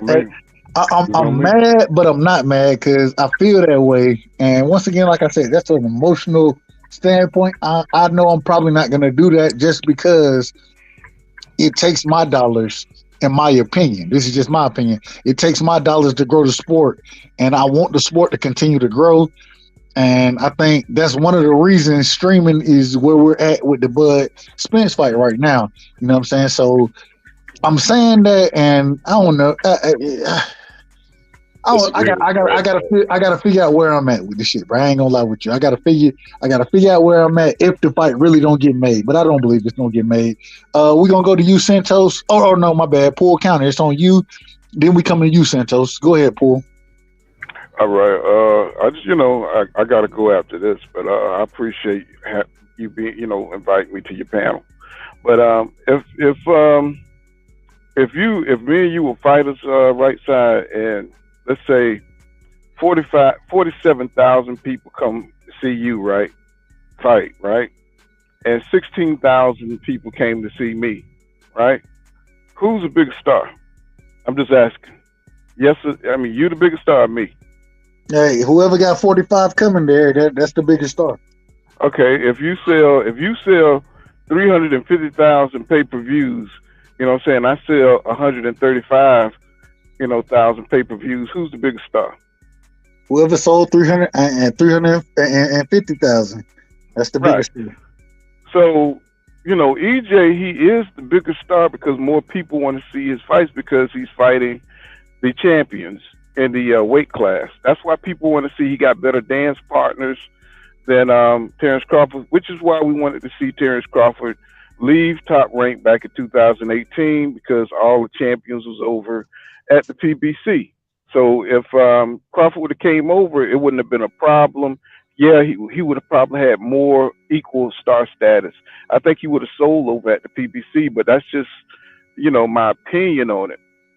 So, but we can't keep, trying to make Crawford a bigger star is EJ. You know what I'm saying? Because the numbers, the proof is in the pudding. You know what I'm saying? That's why they coming at him with these splits like this because, EJ got 3 belts. You know what I'm saying? And Terrence Crawford has 1. It's got nothing to do with him being a great guy, great father, or none of that stuff. I'm not trying to take none of that from him. He is all that. You know what I'm saying? But the man, he hasn't built his career or positioned himself to become, to demand the money that he needs from these companies. He's dealt with Top Rank. He's dealt with other companies in the past, but he haven't dealt with the PBC. And now he's dealing with the PBC. You know what I'm saying? He's got to accept, what they're looking. I mean, he don't have to accept it. He don't have to accept nothing. But what I'm saying is he has to look at what they're offering, and he's going to have to either take it or leave it. You know what I'm saying? And I don't know what the other stipulations are. That's what's so frustrating about this fight because we don't know exactly what the details are that's holding it up. But one thing we do know, there are some things that are concrete, is that EJ is the A side, and the A side is being pushed back. You know what I'm saying? Due to the position of Terrence Crawford having the last belt, so he has a lot of power. You know what I'm saying? Holding on to the last belt, he could say screw it and walk away. You know what I'm saying? But EJ is saying, hey, you know what I'm saying? I'm the A side. Let's make a deal. So we don't know where they're going to meet at in the middle. You know what I'm saying? So, but they keep making these kind of stipulations where, you know what I'm saying, Terrence Crawford is this, you know what I'm saying, he's undisputed at 140. None of that matters when you're in a new weight class, my brother. You know what I'm saying? He is the champion at 147. And as we know, as you move up in weight, you know what I'm saying, the more rank you have in boxing, you know what I'm saying, 154 has more ranking than 147, you know what I'm saying? 160, you know what I'm saying? So as you go up, you know what I'm saying, the more dangerous the fights, the more clout you get, you know what I'm saying? So, that's why Floyd had to move up to 147, you know what I'm saying? Because, you know what I'm saying, that's where all the fights are. That's where all the money at 147. Sugar Ray Leonard, you know what I'm saying? All of them had to go to 147, you know what I'm saying, to make that money. You know what I'm saying? So, it's not about what you did at those lower weight classes. You know what I'm saying? It's about what you do at 147 on up. You know what I'm saying? That's where the money at. That's why Danny Garcia came up to 147. You know what I'm saying? To make the money. He was united. What you call it? He had two belts. Unified. Yeah, he was unified at 140. You know what I'm saying? But he had to goddamn get the hell on up out of there if he wanted to make some money at 147, because that's the glamour division, right? So, EJ, he's the biggest seller. You know what I'm saying? And not he's not like a Canelo. He's not like a Canelo. No, he's not like a Floyd Mayweather. But this era. This is successful in this era of boxing. You know what I'm saying? And if you look at, who sells and who don't sell, you know what I'm saying? You gotta accept something. You know what I'm saying? And then you got to look at the legacy of it. So there's so many reasons to make concessions in this fight. And everybody seems to want EJ to make the concessions. I don't care if he does or don't. I just want them to be able to make the fight. And but you can't ask somebody to bend and then break. You know what I'm saying? If they see where he's going to give a little bit, they're going to try to take a little bit more. You know what I'm saying? Because they know he's desperate to get that WBO strap, and he's holding it for ransom. You know what I'm saying? He's holding it. You know what I'm saying? And he's leveraged. He's using a lot of leverage on that WBO. And I mean, I don't know what the other details. I don't want to go too far as to say that it's all Bud Crawford, because I don't know that one way rematch clause. You know what I'm saying? That's a problem. You know what I'm saying? If I was EJ, I would give him a rematch. You know what I'm saying? That's a concession for EJ that he would have to make. I know he don't want to fight another fight at 147, but you know, Terrence Crawford is a champion too, and he want a rematch. He want a second shot at maybe if he lose, you know what I'm saying, to have another shot to win the belt. So I understand that, and I would agree with Terrence Crawford. You know what I'm saying? Because Deontay Wilder, I forgot who. I think Anthony Joshua tried to get him with a one-way rematch type deal, and that was bullshit. You know what I'm saying? And I'm pretty sure that, you know, Crawford, you know, he's a real champion. He got legacy behind him. It's a legacy fight for EJ. So I would not disrespect that man and not have a rematch in the deal. You know what I'm saying? So, you know, I'm with Crawford on that side. But, you know what I'm saying? If I was Crawford, I would just make the concessions if he could get a rematch and he'd be the A side the next time and do the same thing to EJ on the other side of it. You know what I'm saying? So I think a rematch would solve a lot of the problems as far as the money. You know what I'm saying? But like I said, it's just kind of, you know, all of it is conjecture, and you know what I'm saying, we just speculating, and it's just kind of hard to, you know what I'm saying, really give an intelligent, you know what I'm saying, an intelligent opinion about it, because there's so much stuff we don't know. But one thing we do know is EJ is the A side, and Terrence Crawford is the B side. But Terrence Crawford got something EJ won't, and so he has a little leverage. And so this is the tug of war that's going on. But that's all I got. You know what I'm saying? Please, man, go ahead, man. Give your last words, plug your channel. You know what I'm saying? Definitely appreciate you jumping on with me tonight, man. You know, I rock with you. You've always rocked with me, and you showed me love, man. And I appreciate it, man. Much love to you, brother. Much love. Go ahead, plug your channel, man. You know what I'm saying? And let everybody know where they can find you at. Hey, man, you can find me on YouTube here. You know what I'm saying? I'm Pool Kind of Boxing. You know what I'm saying? And, you know, I'll be coming on Fridays, you know what I'm saying? Or you can catch me before a fight. You know what I'm saying? I pretty much have an open panel so people can jump on, you know what I'm saying, with their boxing knowledge, you know what I'm saying? And I have Bud fans, EJ fans, you know what I'm saying? We be debating, you know what I'm saying, going back and forth, you know what I'm saying? No disrespect, you know what I'm saying? Pretty much, you know what I'm saying? If you know your boxing, you know, just come on over there and join the conversation, you know what I'm saying? And, you know, it is what it is. You know, my man right side, Ray, you know what I'm saying? He, you know what I'm saying? They welcome to come, and, you know, so I enjoy coming over here and just, you know, kicking a little boxing talk with everybody, you know, but it's nothing personal. It's just, you know what I'm saying? It's just boxing, and we get passionate, and, you know what I'm saying? We get passionate over that Pool Kind of Boxing. So if you have time, man, subscribe and come on through. You know what I'm saying? You know, I'll drop the link for you, man. That's all. Yep, that's all. Definitely, man. Pool County, he's always showed me love. And anytime, matter of fact, he invites me to the channel on multiple occasions, man. And whenever I get over there, you know, you get a chance to speak. Ain't nobody cutting each other off like that.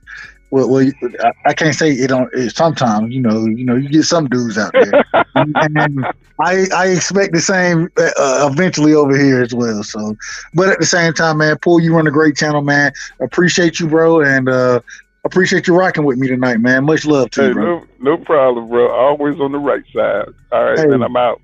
Hey, take it easy, bro. Take it easy.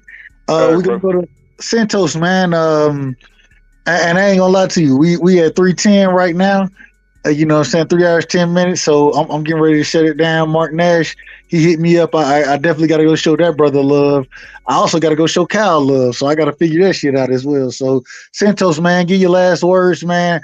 If you or let niggas know where they can find you, and appreciate you jumping on tonight, brother. I really appreciate it, man. You know I got love for you. Absolutely. Well, let me say this first of all, while it's fresh on my mind. I like the format. I love the style and the way you managing your platform, bro. It's grown man atmosphere, and that's what we need. Not this Tina Bobby type and all that kind of stuff. This is strongman atmosphere. That's what's needed for the sport of boxing and YouTube. And I appreciate you allowing me on your panel. Just want to say, when it comes down to these two fighters, again, as I said earlier, they want to fight one another. I don't hear the fighters themselves speaking negatively about one another that I'm aware of here of late. And I think they both need this fight. I think they both want this fight. It's for legacy. If there is a rematch clause issue, I hope they get that worked out, because all it could be is more money for both fighters and more action for us fans. And then as far as I'm going to say this. I am pretty sure that Earl is the most popular fighter amongst the eyes and ears of boxing fans, casual or not, in this particular country anyway, maybe around the world. He has been the more dominant one in this welterweight division, because that's the only division he's fought at since he's been pro. Of course, the other guy came up from 135 to this weight division here. Yes, Earl has outsold Bud at his fights because two great factors. One is he was at home. Two is he's fighting in a very huge stadium, not just an arena, but a stadium that holds almost 100,000 people. And if you've been to Dallas, anytime that Earl was fighting, you'll see the promotions are really good in the city of Dallas for Earl, and they support their own back there in Dallas. They're going to support Texas Spirit, and it's a great atmosphere. Been there, seen it, loved it. Could Terrence do the same thing? I wouldn't doubt that Terrence could do that if he had a home stadium that hold that same type of capacity, because I've only known Terrence fight at home one time. He might have fought more than once, but I know of one time, which was the first time, he sold that joint out. But you can only sell what's available. You can't sell what's not available.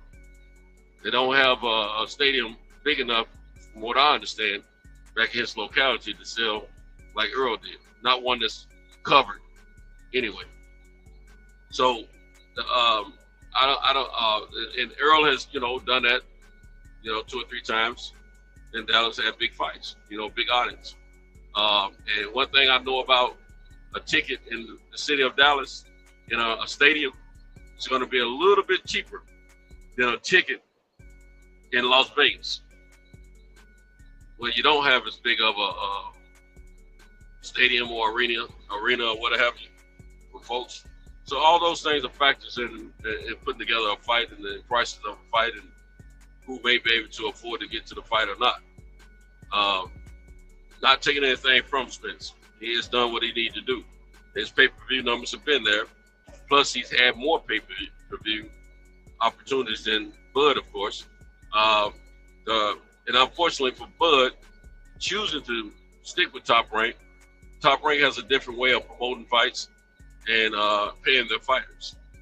They believe more of upfront money than back-end money for their fighters. The promotion for Top Rank fights for black fighters, it's not that great. It's not that great. There's a big difference between how PBC promoted Tank's fight in Atlanta versus Top Rank when they promoted the fight that they had with Shakur and Jamel in the same city, same arena. Big difference. So, like I said, different organizations pay differently to the fighters. PPC is more small up front, larger back end. And fighters like that. I mean, it works. It's been working. So, yeah, things been a little bit greater on the sales side for PBC and Earl Spence. Not saying that Earl hadn't done his job. He's done what he could. But we have make no mistake about it. Neither one of these fighters are big personality fighters. big personalities draw more eyes and ears to the fight. Tyson Fury talks a lot, big personality. Adrian Broner talks a lot, big personality. You know, the list goes on and on. Ali, he started that. And people don't forget that. So when you got a fighter that talks a lot, you're going to see a lot more on the promotional end for them, because they're doing a great job promoting themselves as well and promote that fight. But these are not those type of guys. These are gladiators. A little bit of talk, a lot of action. That's what they're about. You know, but I'm going to stand fast to this fact that this fight is going to happen. I'm not going to give up on the joy of watching this fight come together. Now, if October, November gets here, we don't get a date, then I may get a little nervous then. But right now, we still have time. So I'm looking forward to this fight coming together. I don't think it's so much bickering about the money between the two fighters percentage-wise now versus the past. I think it has more to do with a lot of other back-end stuff that's the business of boxing. That's none of my business. My business is the purchase price of the ticket, purchase price of a plane ticket, purchase price of hotel, and that's the business that pays me, and that's what I'm gonna stay to. I'm not gonna worry about what they're doing on the business. I'm just gonna wait for this fight to come together or not. But at the same time, I have hope and aspirations, and I'm gonna stick to it. And everything that a lot of the brothers have been saying on the panel, man, it's been very enjoyable to hear and listen to in between my phone calls I've been getting. I get irritated when people call me while I'm on the panel, man, but they don't know when I'm on the panel, so can't get too mad, but I do be irritated. But I really like what you're doing, my man, and keep up the good work. You know what I normally stay at this time of night, and you got my attention over here. I'll go back and see if the other person's awake or not. They may or may not be, but if they're not, then I found another place to cop a squat at. But great job, keep up the good work, man, and let's keep it rolling. Hey, Santos, man, you just don't know, man. It means so much that you came through to me. Appreciate you, bro, and appreciate the knowledge you bring. Appreciate the perspective you bring in. You always got a home over here, bro. You always got a home. So always, man, if you get a chance to stop through, just know, hey, you gonna get your shit off, man. Appreciate you, bro. Likewise, my brother. Likewise. Take it easy tonight, man. Be safe on that road. Yes, sir. Absolutely. Thank you. My brother, Pittsburgh, what's going on, man? Give your last words. Let everybody know where they can find you, and do your thing, bro. Do your thing. Go ahead. Hey, well, first off, brother, I'm glad I caught your show, man. I'm glad I caught your show. I like your format, like Santos was saying. I really appreciate your show. As far as this, I think sometimes we just got to get our emotion out of it. Business is what it is. It's not what we think it is. It is what it is. Like if you put a house up for sale and you think your house worth $700,000 and somebody only offering you $300,000 and that's all the offers you get is around that, that's all the shit worth. It ain't got nothing to do with your emotions. I just don't think the money is there for the type of fight that they think it is. Like the brother was saying, how much money to guarantee he was shocked of, because they pulling from the same group of fans. It's not like they got separate fanfares. It's basically going to be the same people. So the business going to dictate. Somebody going to have to. I don't think we'll ever get that fight, to be honest with you. It'll be like AJ and Deontay. We just never got that fight, and many other fights. But that's fine. That's just how boxing is. That really wouldn't surprise a lot of people. Hey, I'm gonna go ahead and get off. And one other thing I'm gonna say is that Jake Paul thing, that too was driven. If you look at the promotion behind Jake Paul, all the casuals know who he is. Well, he couldn't fill up that arena. He just couldn't do it. So you can, it is what it is when it comes to promotion and fans, and who knows why things don't get filled up, why they don't get sold. You just never know what you got to do to attract that. But I just don't think that because of Jake Paul not filling up that arena, I think that's going to have a ripple effect on other fights as far as how much money these networks are willing to put out there if that guy couldn't fill up our arena. I'm going to go ahead and get off, man. I appreciate your show, man. I'll be definitely tuning in going forward. Man, Pittsburgh, appreciate you, bro. Thank you for coming through. Much love to you, man. And hey, man, you got a great mind for the sport. you know, like all these brothers do. And I really appreciate you showing me love and jumping on the panel and rocking with me tonight, man. Much love to you, brother. And you always welcome. You got a home over here, bro. No doubt. Thank you, brother. Take it easy tonight. Now be safe. D-Ray Promotions is in the building. The last, and I ain't gonna lie, D-Ray, I'm gonna treat you like Knockout treat me. You feel me? Knockout, if you ever notice, I'm always the last to give my final words on this show because I rock with him and he rock with me. I'm gonna cook his ass on Thursday, but he rock with me, I rock with him. D-Ray, I rock with you the long ways, you know that. D-Ray, man, give your last words, man. Let niggas know where they can find you at. What you got for us, D-Ray? And still undefeated in this Spence and Crawford conversation. Go ahead, brother. Hey, go ahead. They should have known, bro. If I'm last up here, that means I won. But hey man, first off, I want to say, bro, if it's up to Jake Paul to save boxing is already in trouble, bro. If we gotta compare the way that Spence and Crawford act to AB, boxing is in trouble, bro. The culture is in trouble, bro. Now, I want to say that people love to say EJ bring 3 belts to the ring, Bud brings 1. What y'all keep failing to talk about is how many belts do you leave with?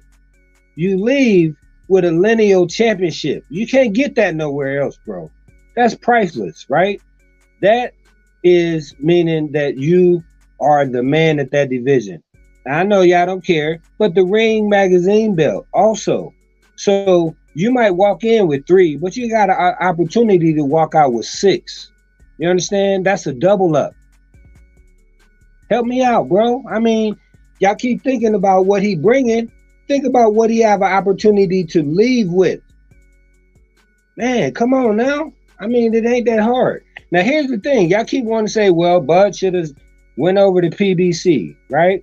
Now, first off, it didn't help Gary Russell get the fight that he wanted with Tank, right? And now that Tank had the opportunity, are you guys saying Tank should have went over to Top Rank? No, bro, because y'all biased towards Al. I don't give a fuck about Al. I apologize, bro. I do not mean to cuss like that. But I'm saying, bro, I don't care nothing about the rivalry between Al and Bob and Oscar because, in my opinion, it's ruined boxing, bro. It's turned it off into this, what they used to do with wrestling, bro, when they had a WWE and the NWO or WCW or whatever, however they broke it down. Now, right? Last thing I'm going to say is this. Well, okay, I think there's a couple things I want to say, bro, right? First off, if you guys, Mikey Garcia and Porter can get 50-50, what is the problem with Bud trying to negotiate his contract, bro? I mean, man, my God, bro. EJ got a $1.5 million guarantee. And y'all keep talking about back-end money. Now, I do admit, every time I see a beautiful woman, I got to check the back-end receipts, right?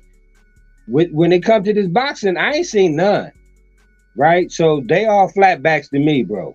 Until I can see, you know what I mean, what kind of back pockets is holding, bro, it ain't, you know what I mean? It's fictitious to me. Now, the other thing I'm going to say to the people that love to say about how Spence fills up the arena, y'all also need to check the article that was in the Texas newspaper talking about Jerry Jones bought over 10,000 tickets. I don't want to talk about that, bro. But y'all want to just keep saying, well, he's man, come on, bro. These guys is on the same level. And now I say that it's the best fight in boxing. People love to say it's the biggest fight in boxing. I disagree, because if it was big, it would already been made. That's why we got Canelo and G3. That's why we got AJ and Usyk and whoever else wants to fight, that wants to make the fight. Right side, I appreciate you, bro. You came on. Give me somewhere to be able to talk for almost, 3 hours and a half, man. I really appreciate it. I know it's late 2:10 a.m. Eastern Standard Time, my brother. Hey man, the sacrifice, bro, that you make for this boxing talk, bro, I really appreciate it, and I thank you. God bless everybody. Subscribe, like, and share on all the platforms. And Star-Studded panel, Star-Studded chat, bro. I thank you for letting me be a part of it, man. Hey, before you jump off, D-Ray. What you got, man? I'm still gonna win, but go ahead. I thank you. You just don't know, bro. Like, man, you hit me with a low blow, bro. Go ahead, though. I was skeptical. You know what I'm saying? I was like, man, like I said, school and shit. I'm doing. It's a lot of shit going on. And I was like, I ain't finna go live tonight.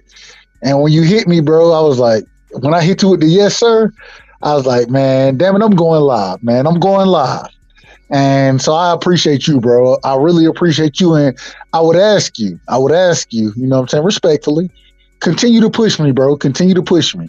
Because when I have the individuals who jumped on tonight, man, I got so much love for y'all and so much respect for y'all, regardless if we agree, disagree, whatever it is. You know, I'm honored to host a panel where we can all keep it respectful to each other and keep it boxing and, you know what I'm saying, let everybody get their points off. I'm honored to host that type of chat and that type of panel, bro. So, hey, I just ask you, continue to push me, bro. Continue to push me, and I appreciate you more than you probably realize. But just know, bro, it's always love between us. And you always, hey, if D-Ray is in the chat, bro, once I see you, bro, you might hit me with the west right side. You might hit me with that. But I love it. I love all of it just because it shows the fellowship that we have with one another and how we can understand one another and the love we have for one another. And everybody who jumped on the panel, man, much love to those brothers. D-Ray, much love to you, man. And anytime I'm live, bro, you always welcome.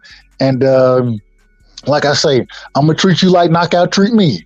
You'll always be the goods in the chat, bro. Regardless of who talking, regardless of what's going on, regardless of what I'm talking about, bro.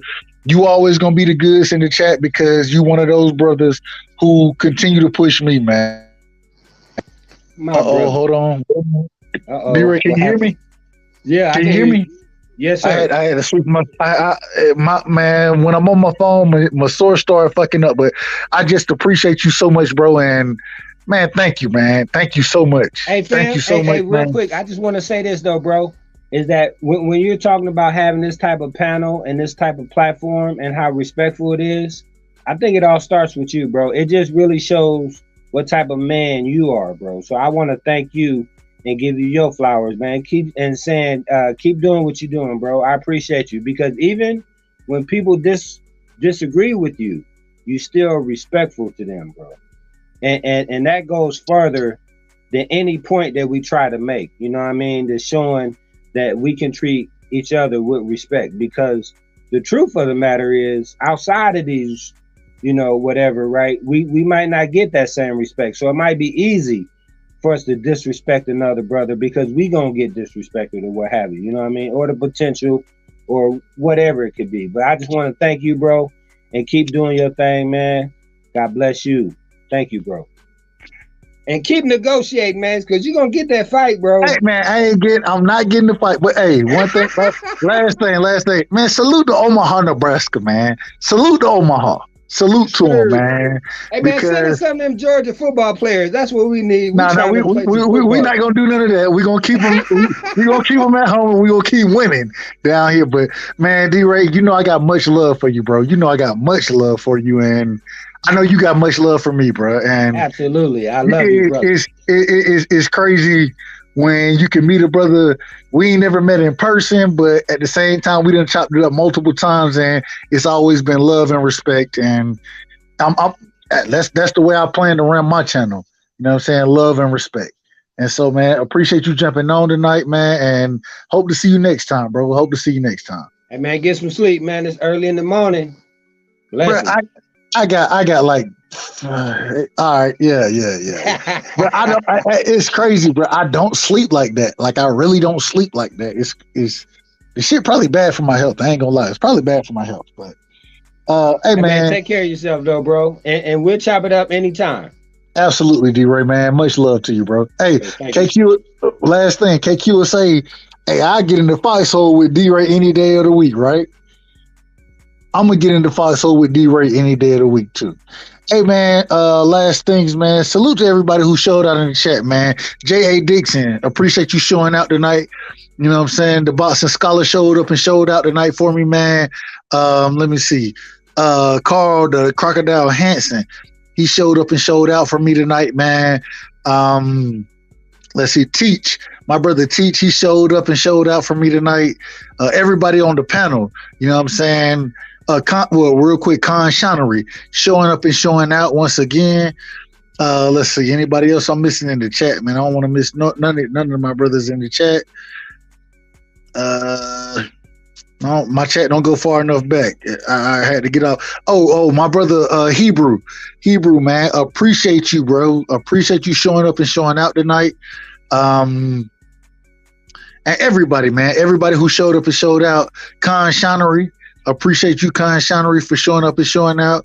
And appreciate everybody who jumped on the chat, man. D-Ray Promotions, Full Counter Boxing, Pittsburgh, the brother Santos, you know what I'm saying? I feel like I'm missing somebody, man. I feel like I'm missing somebody. Who am I missing? I can't call the name right now. If I'm missing you, I apologize. But man, much love to everybody.